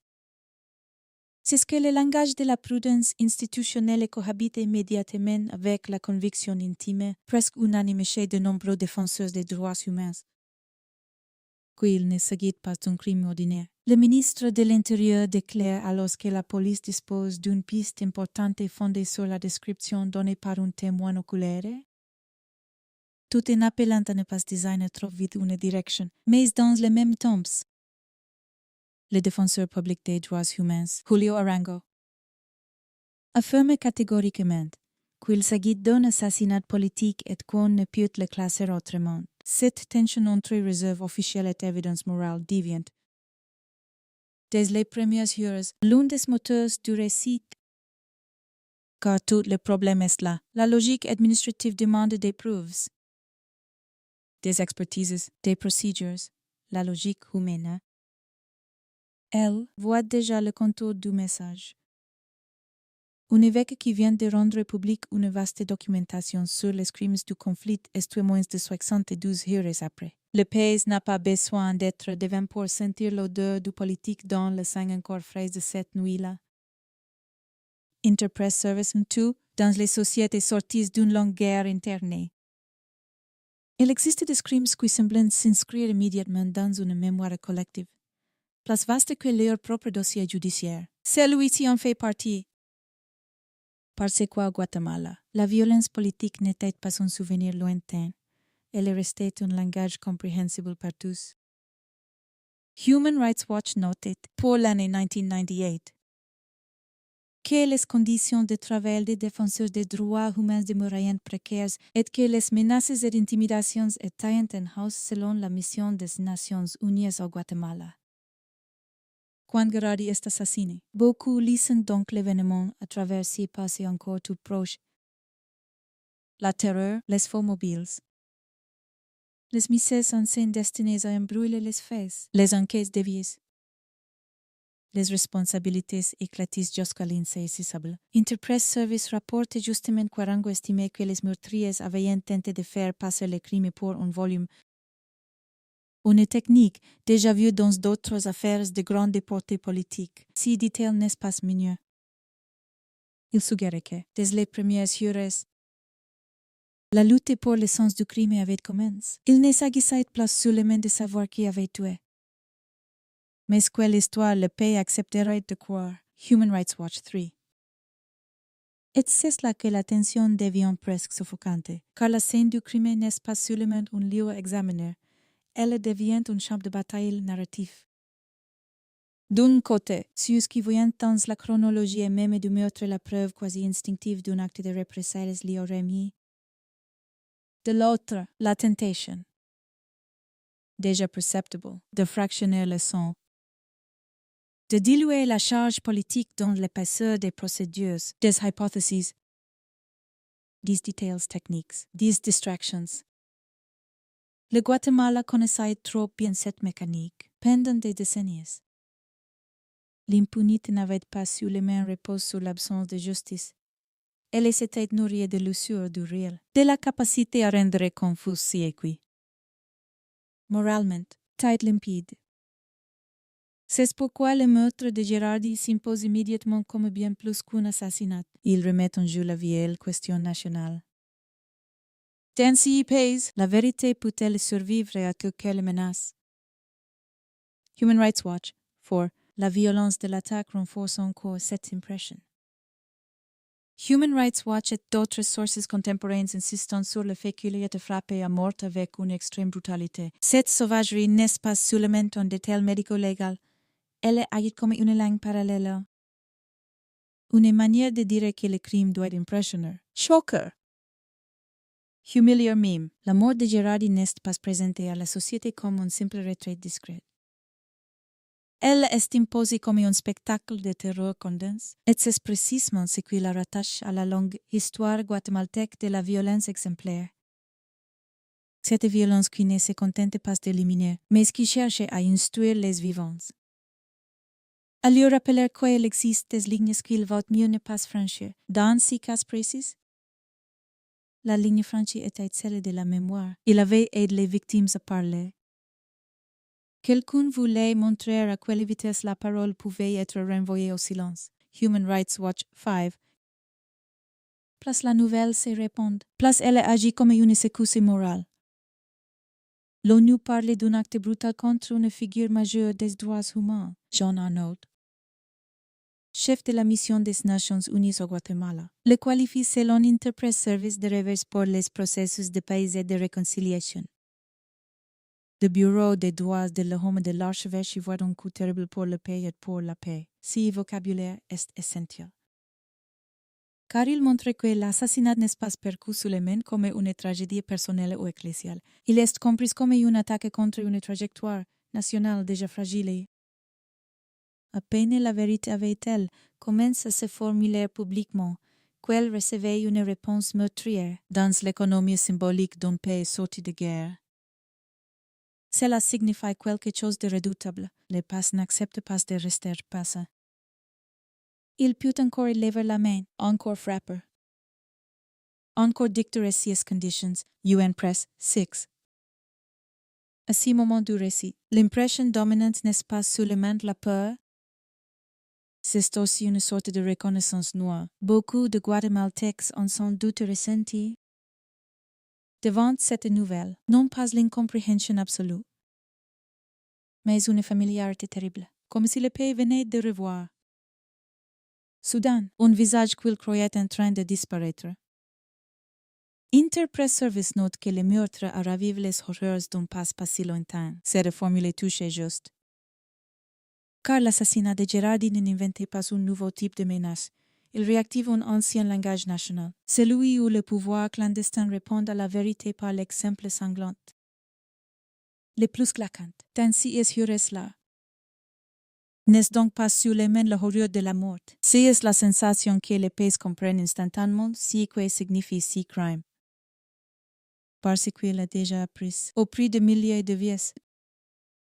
Comment parlant les structures qui violent restent invisibles, Interpress Service 2. Il faut également imaginer la charge émotionnelle pour ceux qui avaient travaillé avec lui au REMHI pendant 3 ans. Des centaines de personnes avaient recueilli des récits, affronté la peur des témoins, porté des archives, consigne des noms, écoute des récits d'exécutions, de disparitions, de villages détruits, de familles dispersées. Puis, 2 jours après la présentation publique de ces travaux, le coordinateur le plus visible est assassiné, questo que cela fait à un groupe humain. Cela ne provoque pas seulement le deuil. Cela injecte dans chaque souvenir des travers une question empoisonnée. Tout cela nous a-t-il conduit ici? La mémoire vaut-elle cette riposte? C'est précisément pour susciter si facilement intérieur que les crimes politiques existent. Ils ne cherchent pas seulement à supprimer une personne, mais à contaminer la volonté des autres, à faire hésiter les survivants. À rendre le courage plus coûteux, Human Rights Watch soulignera plus tard que le dossier Gerardi a été marqué, comme tant d'autres, par l'intimidation de juges, de procureurs et de témoins. Cette continuité entre le meurtre et la peur organisée autour de la recherche de la vérité donne à la nuit du 26 avril une profondeur supplémentaire. Le crime n'était pas la fin d'un message, mais le début d'une longue tentative d'étouffement. Human Rights Watch 5. Dans l'immédiat. Pourtant, quelque chose d'autre s'est produit aussi. L'assassinat, au lieu de replonger mécaniquement le pays dans le silence. révèle à quel point la figure de Gherardi avait acquis une portée qui dépassait l'Église. Le secrétaire général de l'ONU le présente comme une figure importante du processus de paix et de la lutte pour les droits humains.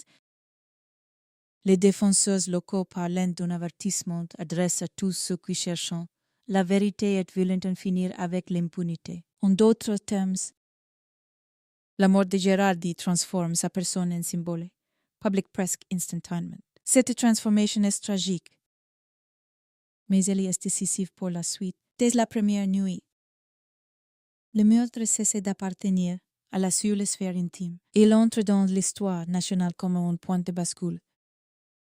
Et plus il y entre, plus la question devient dangereuse pour ceux qui voudraient la neutraliser. Si un homme comme lui peut être tué si vite après un acte de mémoire, que dit cela de la paix guatémaltèque? UN Press 6. Ce qui rend cette partie de l'histoire si puissante. C'est donc le contraste entre la simplicité apparente de la chronologie et l'immensité de ce qu'elle contient. Vendredi. Un évêque présente un rapport de mémoire historique. Dimanche soir. Il rentre à sa résidence et il est assassiné. La chronologie tient un peu de mots. Presque trop pour porter toute sa charge, mais dans cet intervalle minuscule se condensent des décennies de guerre. Des milliers de témoignages, la fragilité des institutions de paix, la persistance des réseaux de peur et le refus d'une partie du pays profond d'être enfin nommé, si n'est pas un hasard-ci. Encore aujourd'hui, cette affaire est souvent décrite comme l'un des crimes politiques les plus emblématiques du Guatemala contemporain. Elle ne représente pas simplement l'assassinat d'un évêque, elle représente le moment où la mémoire. La peine est formulée à rencontre de front la violence d'un ordre ancien qui ne se résignait pas à mourir. Interpress Service 7. Il y a enfin. Dans la nuit du 26 avril, une dimension plus intime et plus terrible encore. Celle de la vulnérabilité, parce qu'on parle souvent des figures publiques à travers leurs fonctions, leurs discours, leurs combats. Mais un crime comme celui qui rappelle brutalement que même les hommes les plus symboliques restent faits de gestes simples, de trajets ordinaires, de habitudes domestiques, de portes qu'ils poussent eux-mêmes, de corps qu'ils traversent seuls. C'est aussi qu'elle qui bouleverse. Gherardi n'est pas tombé au milieu d'une manifestation ou d'une confrontation spectaculaire. Il a été atteint dans l'espace presque humble de son retour. Dans cet intervalle entre les deux et les deux danses aux lettres humaines se croient généralement les plus proches d'un abri si choix du lieu à sa propre violence morale. Il signifie que la menace n'a pas besoin de théâtre grandiose. Elle peut atteindre dans les marges du quotidien. Précisément là où la vie reprend sa forme la plus nue, Human Rights Watch 1. À partir de ce point, place rien n'est simple. Le pays entre dans une zone trouble où le duel, la colère, la mémoire et la méfiance se mêlent. Les premières pistes, les premières versions, les premières prises de parole vont bientôt ouvrir un autre front. Celui de l'enquête, des manipulations, des théories concurrentes, des campagnes de confusion et des intimidations. Mais avant cette longue bataille judiciaire et politique, il faut garder intacte l'image centrale de cette troisième partie. Un homme qui venait de rendre la parole aux morts rentre chez lui, et l'ombre répond presque aussitôt. C'est cela qui donnait à la nuit du 26 avril 1998 sa force de tragédie nationale. Le Guatemala, pendant quelques heures, a vu se refermer sur lui une ancienne pure qu'il espérait avoir laissé derrière. Et dans cette pure revenue, tout le sens du meurtre se dessinait déjà. Ce n'était pas seulement Juan Gherardi qu'on attaquait, c'était l'idée même qu'un pays meurtri puisse enfin raconter honnêtement ce qu'on lui avait fait. UN Press 6, dès que la nuit du 26 avril s'achève et que le choc se transforme en affaire nationale. Une seconde bataille commence, plus insidieuse encore que la première. Le meurtre de Juan Gherardi n'est plus seulement un crime, il devient un terrain de dispute, un lieu où plusieurs versions du réel vont s'affronter. Ucha che hypothesi potera en elle une consequence morale, parce qua Guatemala. En 1998, enquêter sur un assassinat de cette portée ne signifie pas seulement chercher des indices. Cela revenait de decider, presque en direct. Si les pays allaient regarder en fait si que ces meurtres semblaient croire, ou s'il allait une fois de plus se réfugier dans la confusion. Le jour, les explications commodes et les faux détours. Très vite, Human Rights Watch et d'autres observateurs souligneront que l'enquête sur l'assassinat de Gerardi allait exposer de manière brutale l'état défaillant de l'administration de la justice guatémaltèque. Human Rights Watch 1, au départ. Tout paraît pourtant limpide sur le plan moral. Un évêque qui vient de présenter un rapport sur les atrocités du conflit, est 2 jours plus tard. La chronologie semble presque trop parfaite pour être ignorée, mais c'est justement parce qu'elle paraît trop parlante que commence le travail de brouillage. Le meurtre de Gerardi entre dans cet espace sinistre où un crime peut être évident dans son sens profond tout en devenant presque imprononcable dans sa mécanique officielle. Dans ses premières heures, certains responsables des droits humains parlent d'un crime politique sans hésitation, tandis que les autorités évoquent des pistes diverses. Des témoignages, des éléments à vérifier.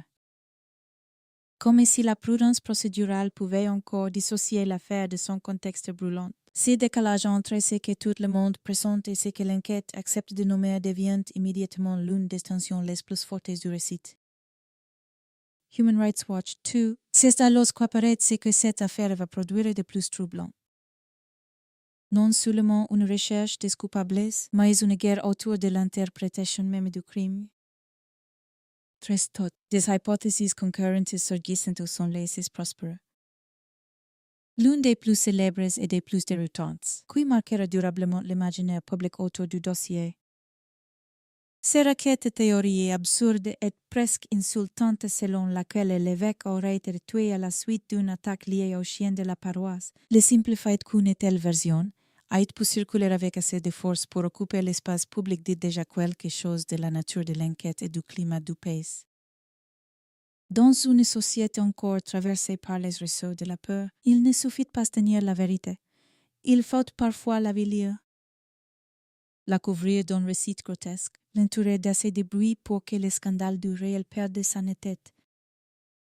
Si la mémoire a parlé à haute voix le 24 avril, la contre-offensive, elle va tenter de rendre le meurtre risible. Confession trivial, comme si l'on pouvait dissoudre le politique dans le ridicule. Human Rights Watch 1, cette dérive n'est pas une anecdote marginale. Elle révèle un mécanisme beaucoup plus profond. Pendant des décennies, au Guatemala, l'impunité n'avait pas seulement dépendu de l'absence de preuves ou de la faiblesse des juges. Elle s'était nourrie d'une capacité constante à déplacer les récits, à faire proliférer des versions concurrentes, à salir les victimes, à user les témoins et à rendre chaque certitude moralement fatigue. Le dossier Gerardi va très vite entrer dans cette logique. Human Rights Watch, en 1999, insiste sur le fait que l'état lamentable de la justice guatémaltèque est apparu avec une clarté particulière dans l'enquête sur son meurtre. Amnesty International décrit de son côté un enchaînement de dysfonctionnements, de menaces et de pressions qui ont touché magistrats, procureurs et témoins, ainsi. Avant même que le procès ne commence, l'affaire révèle déjà sa véritable nature. Ce n'est pas seulement un homicide à résoudre, c'est un système de résistance à la vérité qu'il faut traverser. Human Rights Watch 1, très vite. Ceux qui cherchent sérieusement à comprendre ce qui se passe se heurtent à quelque chose de familier dans les affaires les plus lourdes, la plus organisée. Amnesty International rappellera que les premiers juges et les premiers procureurs chargés du dossier ont dû quitter leurs fonctions après de vives critiques internationales les accusant d'avoir ignoré des éléments suggérant une implication militaire. Le deuxième juge ne tiendra qu'un mois avant de démissionner et de fuir au Canada après des menaces de mort. Un témoin clé, le chauffeur de taxi Diego Méndez, qui disait avoir vu un véhicule militaire près de la résidence de Girardi au moment du crime. Quittera lui aussi le pays après avoir échappé à une tentative d'enlèvement et reçu des menaces. Un ancien membre de la garde présidentielle, le sergent Jorge Aguilar, fuira également au Canada après avoir impliqué des collègues, quand une enquête produit ce type de fuite en chaîne. Si n'est jamais seulement un problème technique, c'est le signe que la justice avance dans un territoire où d'autres forces continuent à se considérer chez elle. Amnesty International 3, a CE State. L'histoire devient presque claustrophobe. Chaque progrès semble aussitôt un tour d'intimidation. Chaque piste se couvre d'ombres. Chaque acteur de la procédure paraît devoir choisir entre sa mission et sa survie. Le pays est alors confronté à une scène paradoxale. Tout le monde voit que l'affaire est capitale. Tout le monde comprend qu'elle met en jeu place qu'un meurtre isolé. Et pourtant, les institutions chargées de l'éclairer semblent avancer avec une fragilité presque désespérante. Human Rights Watch notera plus tard que la réussite du procès de 2001 aura constitué une rupture historique précisément parce qu'elle a été obtenue contre cette inertie structurelle, au milieu d'une obstruction persistante et de manœuvres dilatoires. Cela signifie quoi au moment où l'on se situe dans cette quatrième partie? Rien n'est encore sûr. La vérité n'est pas seulement lointaine, elle est assiégée. Human Rights Watch 4. Si qui rend la situation plus inquiétante encore. C'est la manière dont l'armée apparaît peu à peu non seulement comme un objet possible de l'enquête, mais comme un acteur capable d'imperturber le cours. Human Rights Watch rapportera en 2003 que l'accusation a été entravée par le refus des autorités militaires de fournir des documents demandés par la justice, ainsi que par la remise d'informations fausses et de documents falsifiés. Cette observation concerne la phase judiciaire plus avancée, mais elle éclaire rétroactivement les premières années du dossier. Elle montre que les soupçons de manipulation ne relevaient pas d'une simple paranoïa militante, ils s'inscrivaient dans un schéma plus large d'obstruction. Dès lors, la question change de nature. Il ne s'agit plus seulement de demander qui a frappé Girardi cette nuit-là, mais qui, au sein de l'appareil d'État ou de ses mages, avait intéressé que la réponse ne soit jamais formellement établie. Human Rights Watch 5. À mesure que cette perspective s'impose, le crime prend une profondeur politique encore plus vertigineuse, car si des secteurs liés à l'univers militaire ou au renseignement sont réellement impliqués. L'assassinat de Girardi cesse d'être la réaction isolée de quelques hommes nerveux ou fanatiques. Il commence à ressembler à la survivance active d'un ordre clandestin, à la démonstration que les structures de la guerre ne se sont pas dissoutes avec la signature de la paix. Le National Security Archive, en publiant des documents américains sur Byron d'Israel Lima Estrada, décrira d'ailleurs ce colonel comme un officier du renseignement ultra-conservateur, profondément attaché au maintien de l'emprise militaire sur le pouvoir même à l'ère civile, CE Portrait. Même s'il appartient à un stade ultérieur de l'affaire, renforce l'impression que le dossier Girardi s'inscrit dans un paysage où les réseaux de sécurité, de renseignement et de loyauté militaire continuent d'exister bien au-delà de la guerre formelle de George Washington University 6. Mais ce qui donne à cette partie du récit toute sa force dramatique, c'est que le brouillage n'efface pas complètement le son. Il le rend seulement plus coûteux à défendre. Plus l'évasion se multiplie, plus le pays semble tirer entre deux instincts contraires. D'un côté, l'évidence morale. C'est meurtrier à toutes les apparences d'un message adresse à ceux qui cherchent la vérité sur les crimes du passé. De l'autre, la fatigue nationale. Cette vieille lassitude qui fait parfois accepter les récits les plus incohérents lorsqu'ils permettent d'éviter l'affrontement direct avec des forces dangereuses. C'est précisément pour cela que les théories aberrantes, les détails grotesques ont une utilité politique. Ils n'ont pas besoin d'être pleinement crédibles. Il leur suffit de faire hésiter, de salir, de ralentir, de faire perdre du temps et de disperser l'énergie morale. Dans le dossier Girardi, la confusion n'est pas un accident collatéral. Elle devient une méthode. Human Rights Watch 1. Pendant ces temps, l'assassinat continue de peser sur la société guatémaltèque comme une menace adressée à beaucoup plus large que le cercle ecclésial. Les défenseurs des droits humains, comprenant qu'ils ne regardent pas seulement la mort d'un évêque, mais une sorte de répétition générale du rapport de force entre mémoire et impunité. Human Rights Watch écrivait déjà en 1999 que l'enquête sur cette affaire était un test décisif pour savoir si l'État guatémaltèque avait véritablement la volonté de s'attaquer à l'impunité. La formule est capitale, car elle signifie que l'affaire Gherardi ne vote pas seulement pour elle-même, elle devient un révélateur. Si la justice est couée ici, dans une affaire aussi visible, avec une victime aussi emblématique et un contexte aussi surveillé internationalement. Alors que peut-on espérer pour les milliers d'anonymes intérêts dans les vallées? Les forces et les archives du conflit. Human Rights Watch 2. Cette idée transforme l'enquête en épreuve nationale. Elle ne concerne plus seulement les proches de Gherardi ni même seulement l'Église catholique. Elle concerne toute l'architecture morale de l'après-guerre, car la paix, pour exister autrement que comme formule diplomatique, doit produire au moins un minimum de vérité institutionnelle. Elle doit être capable de dire qu'un meurtre comme celui-ci ne sera pas digéré par les mensonges, qu'il ne sera pas recyclé en rumeur pittoresque ou en farce morbide. Or tout, dans les premières étapes du dossier, semble montrer combien cette capacité manque encore au Guatemala, la multiplication des menaces, les démissions, les fuites, les hypothèses aberrantes, les résistances militaires. Tout cela compose une atmosphère où la justice n'avance pas comme une puissance sereine, mais comme un corps à siège. Amnesty International 3. Il y a alors quelque chose de profondément tragique dans la figure même de Gherardi. Même après sa mort, lui qui avait voulu restituer aux victimes leur voix devient à son tour le centre d'une lutte pour empêcher que sa propre histoire soit entendue clairement.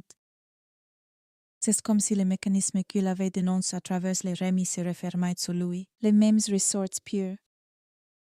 Effacement, falsification. Dilution de la responsabilité se remettant en mouvement, non plus autour d'un village anéanti dans les années de guerre, mais autour du meurtre d'un évêque en pleine période d'été de paix. Cette symétrie peut être l'un des aspects les plus claquants de l'affaire. Elle suggère que le Guatemala de 1998 n'était pas encore entré dans une autre époque. Il restait suffisamment proche de son passé pour que celui-ci puisse reproduire ces méthodes presque sans transition. Human Rights Watch 2. Et pourtant, malgré cette offensive de brouillage, quelque chose résistait. Plus les explications deviennent absurdes, plus la sensation d'une vérité cachée s'intensifie, plus les témoins sont menacés, plus le pays comprend que le dossier touche à quelque chose d'important. Plus les acteurs judiciaires vacillent, plus il devient évident que cette affaire met en cause des intérêts qui dépassent le cadre d'un crime banal. C'est la logique même de l'intimidation. Elle veut tout faire la vérité. Mais elle révèle en même temps qu'il existait bien une vérité redoutée dans les cas Gherardi.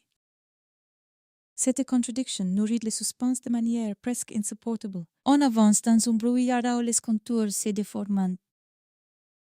Mais chaque secousse du brouillard confirme qu'un corps massif se cache derrière lui. Amnesty International 3. La quatrième partie de cette histoire doit donc se lire comme la descente dans un labyrinthe construit exprès pour épuiser les consciences après le choc du meurtre. Le pays n'entre pas immédiatement dans la classe judiciaire. Il entre dans une zone de distorsion, où l'on tente de faire passer l'invraisemblable pour du plausible, où les juges reculent sous les menaces, où les témoins fuyant, où l'on essaie de dissoudre une exécution politiquement chargée dans une série de récits parasites. Si n'est pas encore le temps des condamnations, ni celui de la reconstruction ferme des responsabilités. C'est le temps du doute organisé, de la lassitude des programmes, du combat pour empêcher que la mémoire de Gherardi ne soit. Elle a osé. avalé par le même appareil d'oblique qu'il avait passé des années à combattre, et placé combat avance. Plus une certitude terrible sur une force, si tant de forces travaillent à rendre si crime illisible. Si es peut être parce que sa véritable signification est précisément celle que beaucoup avaient pressentie dès la première nuit. Human Rights Watch 2. À ce stade de l'histoire, le crime n'est plus seulement un choc ni même seulement une énigme. Il devient une chambre d'écho où tout ce que le Guatemala croyait avoir laissé derrière lui revient frapper à la porte, car place l'on s'enfonce dans l'affaire Girardi. Place son impression terrible s'impose, il ne s'agit pas seulement de découvrir qui a tué un évêque, mais de mesurer jusqu'où un pays peut être tenu en laisse par les restes vivants de sa propre guerre derrière les versions concurrentes. Derrière les hypothèses absurdes, derrière les lenteurs procédurales et les démissions provoquées par la peur. Une question plus profonde commence à se dessiner. Qui?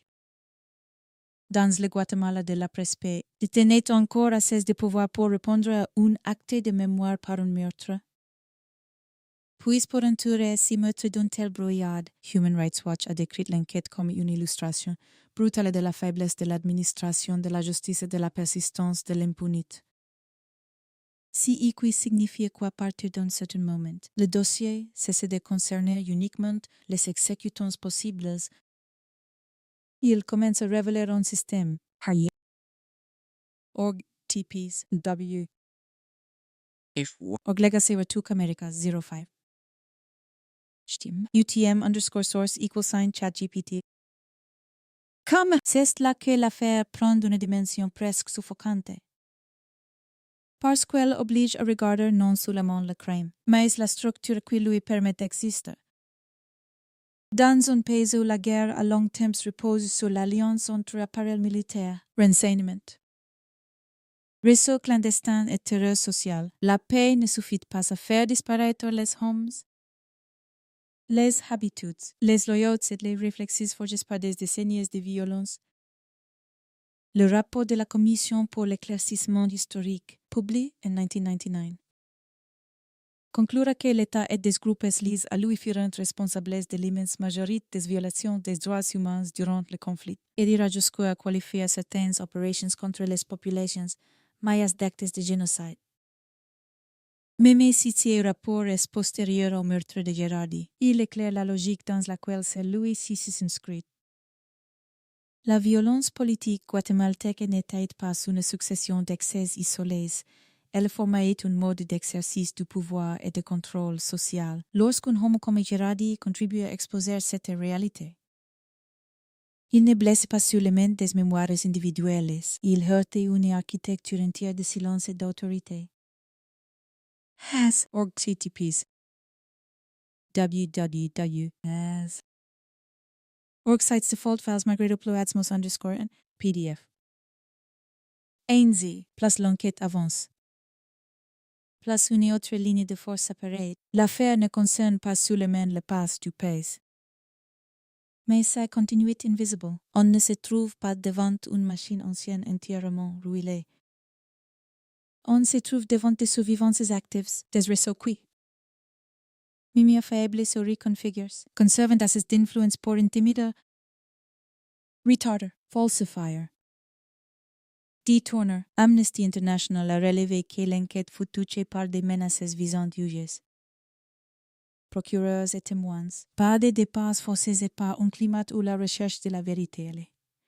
Même devenait une activité dangereuse. Le simple fait suffit à déplacer le centre de gravité du récit si tant de pression est exercée autour d'un dossier. C'est ce qu'il ne menace pas seulement un individu ou un petit groupe, il menace des connexions. Des protections, des modèles de fonctionnement enracinés dans l'histoire la plus sombre du pays. Amnesty, org TTPs www.amnesty. Or just whip content uploads 202106 M34028200 and PDF.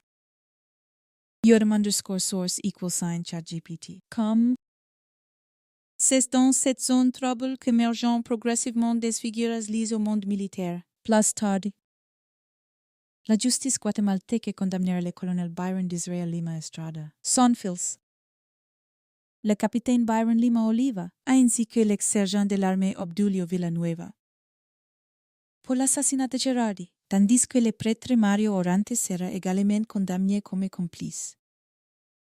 Human Rights Watch salua así verdict historique en 2001, en soulignant qu'il s'agissait de la première fois que des militaires étaient condamnés pour un assassinat politique au Guatemala. Cette donnée est capitale pour la compréhension dramatique de la partie 5, MIMSI. Dans le temps du récit, tout n'est pas encore formellement établi. Elle montre que l'intuition initiale, celle d'un crime politique lié à des secteurs de pouvoir capables d'agir bien au-delà de la paix officielle, ne relevait pas seulement de l'émotion ou du réflexe militant, elle touchait quelque chose de profondément réel. TTP WW Organews 200106007 Guatemala Verdict hailed UTM_source =sign ChatGPT. Comme mais securen cette progression si oppressante. C'est ce que la vérité, même lorsqu'elle commence à se préciser, n'apportait pas immédiatement de soulagement. Au contraire, elle dévoile l'ampleur du danger. Le National Security Archive a publié des documents américains décrivant Byron Lima Estrada comme un officier du renseignement militaire ultraconservateur, associé à des efforts visant à préserver l'emprise politique de l'armée dans l'hérédité démocratique, si le portrait ne constituait pas à lui seul une preuve du crime. Mais ici il est clair le type d'environnement dans lequel il faut situer l'affaire. Ce n'est pas l'univers d'une brutalité improvisée, mais celui d'hommes forment dans les logiques de sécurité nationale, dans le renseignement, dans la gestion des ennemis internes, dans l'idée que la stabilité de l'État peut justifier l'écrasement de ceux qui dérangent. Dans ce cadre, le meurtre de Gerardi apparaît de moins en moins comme une folie ponctuelle. Il commence à ressembler à une réactivation du vieux langage de la guerre, transpose dans le présent fragile de la paix. WW2 Gu type WW2 Gu Idu Sarchivensa Binzaibi 25 Index HTM UTM_source =sign ChatGPT.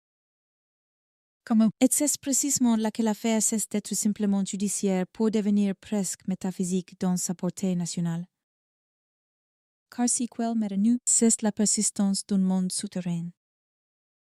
Officiellement, le Guatemala avait changé d'époque. Les accords de paix avaient été signés, les institutions civiles devaient prendre le relais.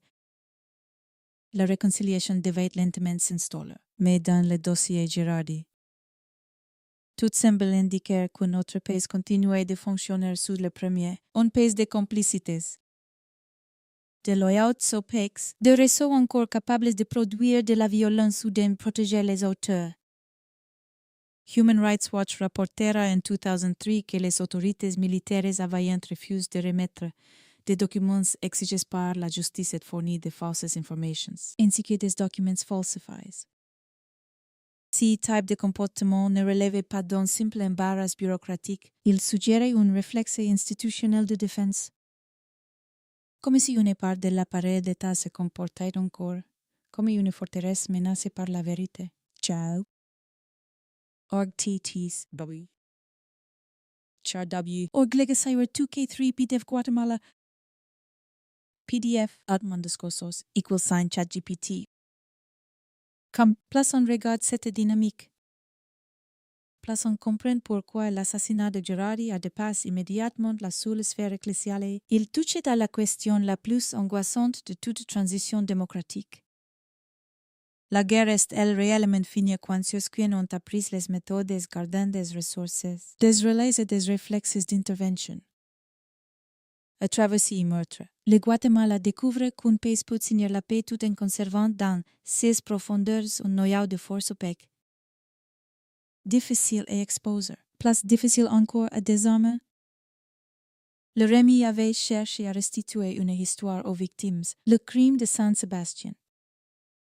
Louis révèle que les structures mises en cause par cette mémoire n'avaient pu être jamais acceptées de renoncer à leur pouvoir d'intimidation. Dans cette perspective, la mort de Gérardi n'est pas seulement une vengeance.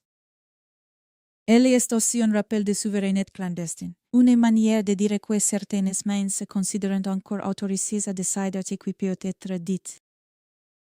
Ce qui peut être publié, ce qui doit être puni. Chari Orga TTPs WB Og Legacy World Report 99 Americas Guatemala 2 HTML UTM_source =sign chat GPT. Comme cette dimension devient encore plus troublante lorsqu'on pense à la personnalité même de Gérardi, s'il n'était pas un insurgé armé. Ni un idéologue de guerre, ni un acteur clandestin. C'était un évêque âge, un homme qui liait la mémoire à la dignité, la justice à la réconciliation, la foi à la défense des victimes. Le tueur avec une telle brutalité, puis laisser autour du crime proliférer les menaces. Les faux détours et les récits dégradants revenaient de lancer un message d'autant plus violent qu'il visait quelqu'un dont la vulnérabilité publique était évidente. Si même une figure comme lui pouvait être frappée, à les personnes travaillant sur la mémoire, les droits humains ou l'impunité ne pouvaient se croire vraiment protégés. Voilà pourquoi les organisations de défense des droits humains ont lu cette affaire comme un avertissement adressé à tout un milieu. La cible visible était Gérardi, la cible réelle. Beaucoup plus large était la volonté même de remonter vers la vérité. Press on press on organ 199819980427. GSM 6540 HTML UTM_source =chat GPT come up. À partir de là, le dossier prend la forme d'un révélateur psychologique du Guatemala tout entier. D'un côté, il y a ceux qui refusent de décider, qui continuent à inquiéter, à parler, à comparer les pieces, à soutenir les témoins, à porter le poids de la procédure malgré les menaces de l'autre. Il y a la vieille fatigue nationale, cette lassitude profonde qui sait combien le prix de la vérité peut être élevé. La partie vive doit rendre sensible cette lutte invisible, parce qu'elle est au cœur du drame.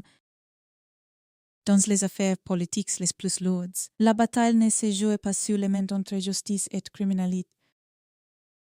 Elle se joue entre persévérance et épuisement. Les puissances n'ont pas toujours besoin de gagner par l'argument ou par la preuve. Il leur suffit parfois de rendre la poursuite de la vérité si coûteuse, si longue, si angoissante, que l'opinion, les acteurs judiciaires ou les témoins finissant par céder au brouillard. L'affaire Gérardi a été construite contre cette fatigue, et c'est ce qui lui donne sa densité presque héroïque. Amnesty. OrGetTPs. www. Amnesty. OrGSWap content uploads 202106 Amber 3402822000 in PDF. UTM_source =ChatGPT. Comme il faut aussi comprendre que le meurtre de Gérardi ne menaçait pas seulement quelques individus potentiellement impliqués. Il mettait en danger une certaine narration du pays. Depuis des années, les secteurs les plus conservateurs et les plus liés à l'appareil de sécurité avaient défendu l'idée que la guerre était une nécessité, que les sexes pouvaient être regrettables mais qu'ils restaient secondaires par rapport à la lutte contre la subversion, le REMHI. Puis la Commission pour l'éclaircissement historique ont figé cette version en montrant une violence massive, structurally largement imputable à l'état de CS allies. Dans ce cadre, l'assassinat de Gérardi n'était pas seulement une réaction à une publication. Il menaçait de devenir lui-même une preuve contemporaine que les vieux mécanismes n'avaient pas disparu. S'il était politiquement motif, alors la transition guatémaltèque se trouvait démasquée. Elle n'apparaissait plus comme un passage net vers un ordre nouveau, mais comme une coexistence instable entre le langage civil de la paix et les ressources clandestines de la guerre. org TTPs W as org sites default files migrate to upload @mos_no PDF. Cette idée expliquait aussi la férocité symbolique de la bataille autour du dossier. Il ne s'agissait pas seulement de sauver des hommes, il s'agissait de sauver une fiction nationale. Reconnaître qu'un évêque a pu être assassiné par des acteurs liés à l'univers militaire après la publication d'un rapport sur les crimes de l'État revenait à admettre que la démocratie guatémaltèque demeurait profondément inachevée, peut-être même infiltrée par séquelles prétendait avoir de passe. Aussi, genre d'aveu est insupportable pour de nombreux secteurs, parce qu'il remet en cause non seulement des responsabilités individuelles, mais une narration collective de sortie de crise. La partie vive est donc aussi celle où le lecteur doit sentir que l'affaire Gerardi dérange au-delà du meurtre lui-même. Et le dérange parce qu'elle révèle la possibilité que la paix soit partiellement mensongère tant que les structures de pure conservent la capacité de frapper et de se protéger. Orgate TPs, WW. Org Legacy 2 Americas 05. HTM _source =, ChatGPT. Comme à mesure que le dossier se rapproche de la vérité judiciaire, un autre malaise s'installe. La découverte progressive de l'implication possible d'acteurs liés à l'armée ne simplifie pas moralement l'histoire. Elle la rend plus effrayante. Parce que si le crime avait été l'œuvre d'un marginal, d'un déséquilibre ou d'un simple agresseur opportuniste, le pays aurait pu les ranger dans la catégorie tragique mais familière de la violence ordinaire, mais plus les indices et les procédures convergent vers des personnes connectées au monde militaire. Place l'affaire DEVIENT au miroir du pouvoir. Elle oblige à voir que la terreur n'est pas toujours un chaos. Elle peut être disciplinée, hiérarchisée, compatible avec l'uniforme, avec les institutions, avec les discours d'ordre et de patrie. En zèle. L'assassinat de Gerardi rejoint une vérité universelle des crimes politiques. Si quils révèlent n'est pas seulement la crotte d'hommes particuliers, mais la capacité d'un système à conserver des moyens d'intervention meurtrières même lorsqu'il se prétend réformer. Budget 2. GUI. WW2. GUI. Idu insarchivensa ibn saibi 25 index. HTM. _source =, ChatGPT. Cette cinquième partie doit donc s'achever sur une sensation de tout qui se resserre. Les hypothèses fantaisistes ont commencé à perdre de leur force. Non parce que la paix serait soudain devenue sereine, mais parce que les résistances elles-mêmes révèlent peu la gravité de qui se protège. Les menaces contre les juges et les témoins, l'obstruction militaire, l'émergence de noms liés à l'appareil de sécurité, tout cela dessine une logique de plus en plus nette. La mort de Gerardi n'est pas un accident du lendemain de guerre. Elle ressemble à la manifestation d'une puissance résiduelle. Une puissance qui n'a pas besoin de contrôler officiellement tout l'État pour continuer à faconner la peur. À ce moment du récit, la vérité n'a pas encore pleinement triomphe, mais elle cesse d'être abstraite. Elle prend la forme d'un réseau, d'une culture de l'impunité, d'un héritage âme qui refuse de se dissoudre. Et c'est précisément ce qui rend la suite inévitable. Si l'affaire va jusqu'au procès, ce ne sera pas seulement pour juger des hommes, mais pour savoir si le Guatemala est capable de juger une part de lui-même. Ciao. Org ATPs WW Org News 200100607 Guatemala verdict hailed. UTM _source =, ChatGPT. Ce qui suit après les années de brouillard est peut-être encore plus troublant que le crime lui-même, parce qu'à partir du moment où l'affaire Gerardi entre vraiment dans les temps du procès, le Guatemala n'est plus seulement confronté à un meurtre ancien, il est confronté à sa propre résistance à la vérité. Jusque-là, l'ombre avait gardé l'avantage. Menaces, versions grotesques, témoins forcés à l'exil, pression sur les juges, Rumeurs à ces países pour donner au mensonge l'allure fatigante du plausible, mais lorsque la procédure judiciaire avance et que les noms se précisent. Quelque chose change de nature. Le pays comprend que le dossier ne pourra plus être contenu indéfiniment dans la confusion. Il faudra dire, devant un tribunal. Si que beaucoup avaient senti dès la première nuit, la mort de Juan Gerardi n'était pas une explosion de violence ordinaire, mais un acte qui portait le poids de la guerre dans le présent de la paix. Human Rights Watch salue en juin 2001 le verdict comme un moment qui marquait la fin d'une époque au Guatemala. Précisément parce qu'il touchait enfin à ce noyau presque intouchable de l'impunité politique. Human Rights Watch 1. La route vers ce moment n'a rien d'une ascension nette. Elle ressemble plutôt à une marche dans un couloir dont les murs se resserrent à mesure qu'on approche de la vérité. Amnesty International rappelait avant même le jugement que la justice au Guatemala restait un chemin long, lent et potentiellement dangereux. Et que l'affaire Gerardi en constituait l'une des démonstrations les plus brutales. L'organisation d'une enquête, les intimidations visant les acteurs de la procédure, les menaces contre les témoins et l'atmosphère des risques entourant tout effort sérieux pour faire avancer le dossier. Quelques semaines avant la reprise du procès, une bombe avait même visé le domicile de la juge Eris Yasmin Barrios, ce qui donnait à la procédure un caractère presque à siège. Le tribunal ne siégeait pas seulement contre des accusés, il siégeait au milieu d'une démonstration permanente de force clandestine. Amnesty International, tout, c'est cette pression qui donnait au procès sa charge dramatique particulière. Dans d'autres pays, un procès pour homicide pourrait n'être qu'un affrontement d'expertises, de témoignages et de stratégies de défense. ICI. Tout est plus dense. Chaque audience semble chargée d'une question plus vaste que le dossier lui-même.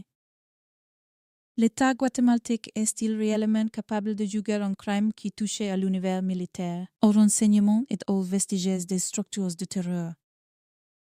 Le fait même que cette question se pose montre combien la transition démocratique du Guatemala restait inachevée. Human Rights Watch soulignait dans ses rapports annuels que les défenseurs des droits humains continuaient d'agir dans des conditions précaires, et que l'enquête de Gerardi constituait un test central de la volonté des institutions de s'attaquer enfin à l'impunité. Le procès devient alors autre chose qu'une séquence judiciaire. Il devient une expérience de vérité pour tout le pays. Human Rights Watch 3. Quand les accusés liés au monde militaire apparaissent au centre du dossier, les hommes politiques de l'affaire se durcit encore. En juin 2001, un tribunal de toit juge condamne l'ex-colonel Byron Lima Estrada et son fils, le capitaine Byron Lima Oliva, pour meurtre, ainsi que l'ex-sergent Obdulio Villanueva, tandis que le prêtre Mario Orantes est condamné comme complice. Amnesty International souligne alors que 4 personnes viennent d'être condamnées à 30 ans de prison pour le meurtre de l'évêque. Et Human Rights Watch insiste sur un point capital. C'est la première fois que des militaires sont condamnés pour un assassinat politique au Guatemala. Cette donnée au procès une hypothèse qui dépasse de loin la personne de Gerardi. Pour la première fois, la justice guatémaltèque ne contourne pas totalement l'univers de l'uniforme. Elle est pénétrée, même imparfaitement, dans l'espace qui avait longtemps semblé protégé par l'histoire. La peur et la discipline institutionnelle. Human Rights Watch 1. Il faut mesurer ce que cela représente dans le Guatemala de l'époque, pendant des décennies. L'armée n'avait pas seulement combattu une guérilla. Elle avait fauconné une culture du pouvoir, une manière de définir l'ordre national, une logique où la sécurité de l'État justifiait l'écrasement des ennemis supposés, la surveillance des voies dissidentes et l'entretien d'une zone grise entre autorités officielles et opérations clandestines. Les documents déclassifiés publiés par le National Security Archive sur Byron Lima Estrada le décrivant comme un officier du renseignement ultra-conservateur attaché à la préservation de l'influence militaire dans l'ère civile. Mais si un tel portrait ne résume pas à lui sur le dossier judiciaire, il est de comprendre pourquoi le procès a tant de force symbolique. Elles mettent en cause non pas sur les mains des individus, mais un type d'homme forgé par l'État de sécurité nationale, par les services de renseignement et par la conviction que certaines vérités doivent être neutralisées avant de devenir politiquement dangereuses. The George Washington University. 4. Des lors, le tribunal ne juge plus seulement un homicide brutal commis devant une résidence paroissiale. Il juge, d'une certaine manière, la survivance des méthodes de guerre au cœur de la paix. C'est ce qui donne à la partie éthique son rythme particulier. On n'est pas dans le pur brouillard des hypothèses, mais on n'est pas encore dans la paix morale du dénouement. Au contraire, plus la justice s'approche du noyau du crime, plus on sent que les paix restent suspendues au verdict. Amnesty International parlait à ce moment d'un signal encourageant montrant que la justice pouvait être obtenue devant les tribunaux guatémaltèques. Mais cette formule, si sobre en apparence, porte une gravité immense. Dire que la justice est possible implique qu'elle ne l'est pas encore vraiment. Ou qu'elle ne l'est que si des hommes et des femmes acceptaient de traverser un niveau exceptionnel de pression, de peur et de solitude institutionnelle. Amnesty International. 5. Il y a quelque chose de presque douloureux dans cette progression. Parce que la vérité, quand elle commence à émerger, ne rend pas seulement l'affaire plus claire, elle le rend plus insoutenable. Si des militaires sont condamnés pour l'assassinat d'un évêque tous 2 jours après avoir présenté un rapport sur les atrocités du conflit, alors ce n'est plus seulement la mémoire du passé qui est en jeu, c'est la preuve que le passé a survécu au point de frapper dans le présent. Human Rights Watch rappelle que Gerardi avait été battu à mort 2 jours après avoir rendu public le rapport de l'Église sur les violations des droits humains durant le conflit interne terminé en 1996. Cette proximité chronologique. Déjà si l'ordre au moment du crime prend à l'heure du verdict une densité nouvelle, ce qui n'était d'abord qu'une intuition morale requiert désormais une forme judiciaire. Le pays n'avait peut-être pas voulu regarder cette continuité. Mais le procès la lui remet devant les yeux. Human Rights Watch 6. Pourtant, même à ce moment, tout n'est pas résolu. Le verdict ne dissipe pas d'un couple malaise, il l'approfondit. Car une condamnation ne guérit pas une société qui a vécu trop longtemps dans l'impunité. Elle n'efface ni les années de peur, ni les témoins exiles, ni les sujets menacés, ni la capacité des structures militaires à entraver l'enquête. Human Rights Watch observera plus tard que le ministère de la Défense avait refusé de fournir certains documents demandés par la justice et transmis de fausses informations ou des documents falsifiés. Cela signifie que même lorsque le procès avance, une partie du système continue de résister.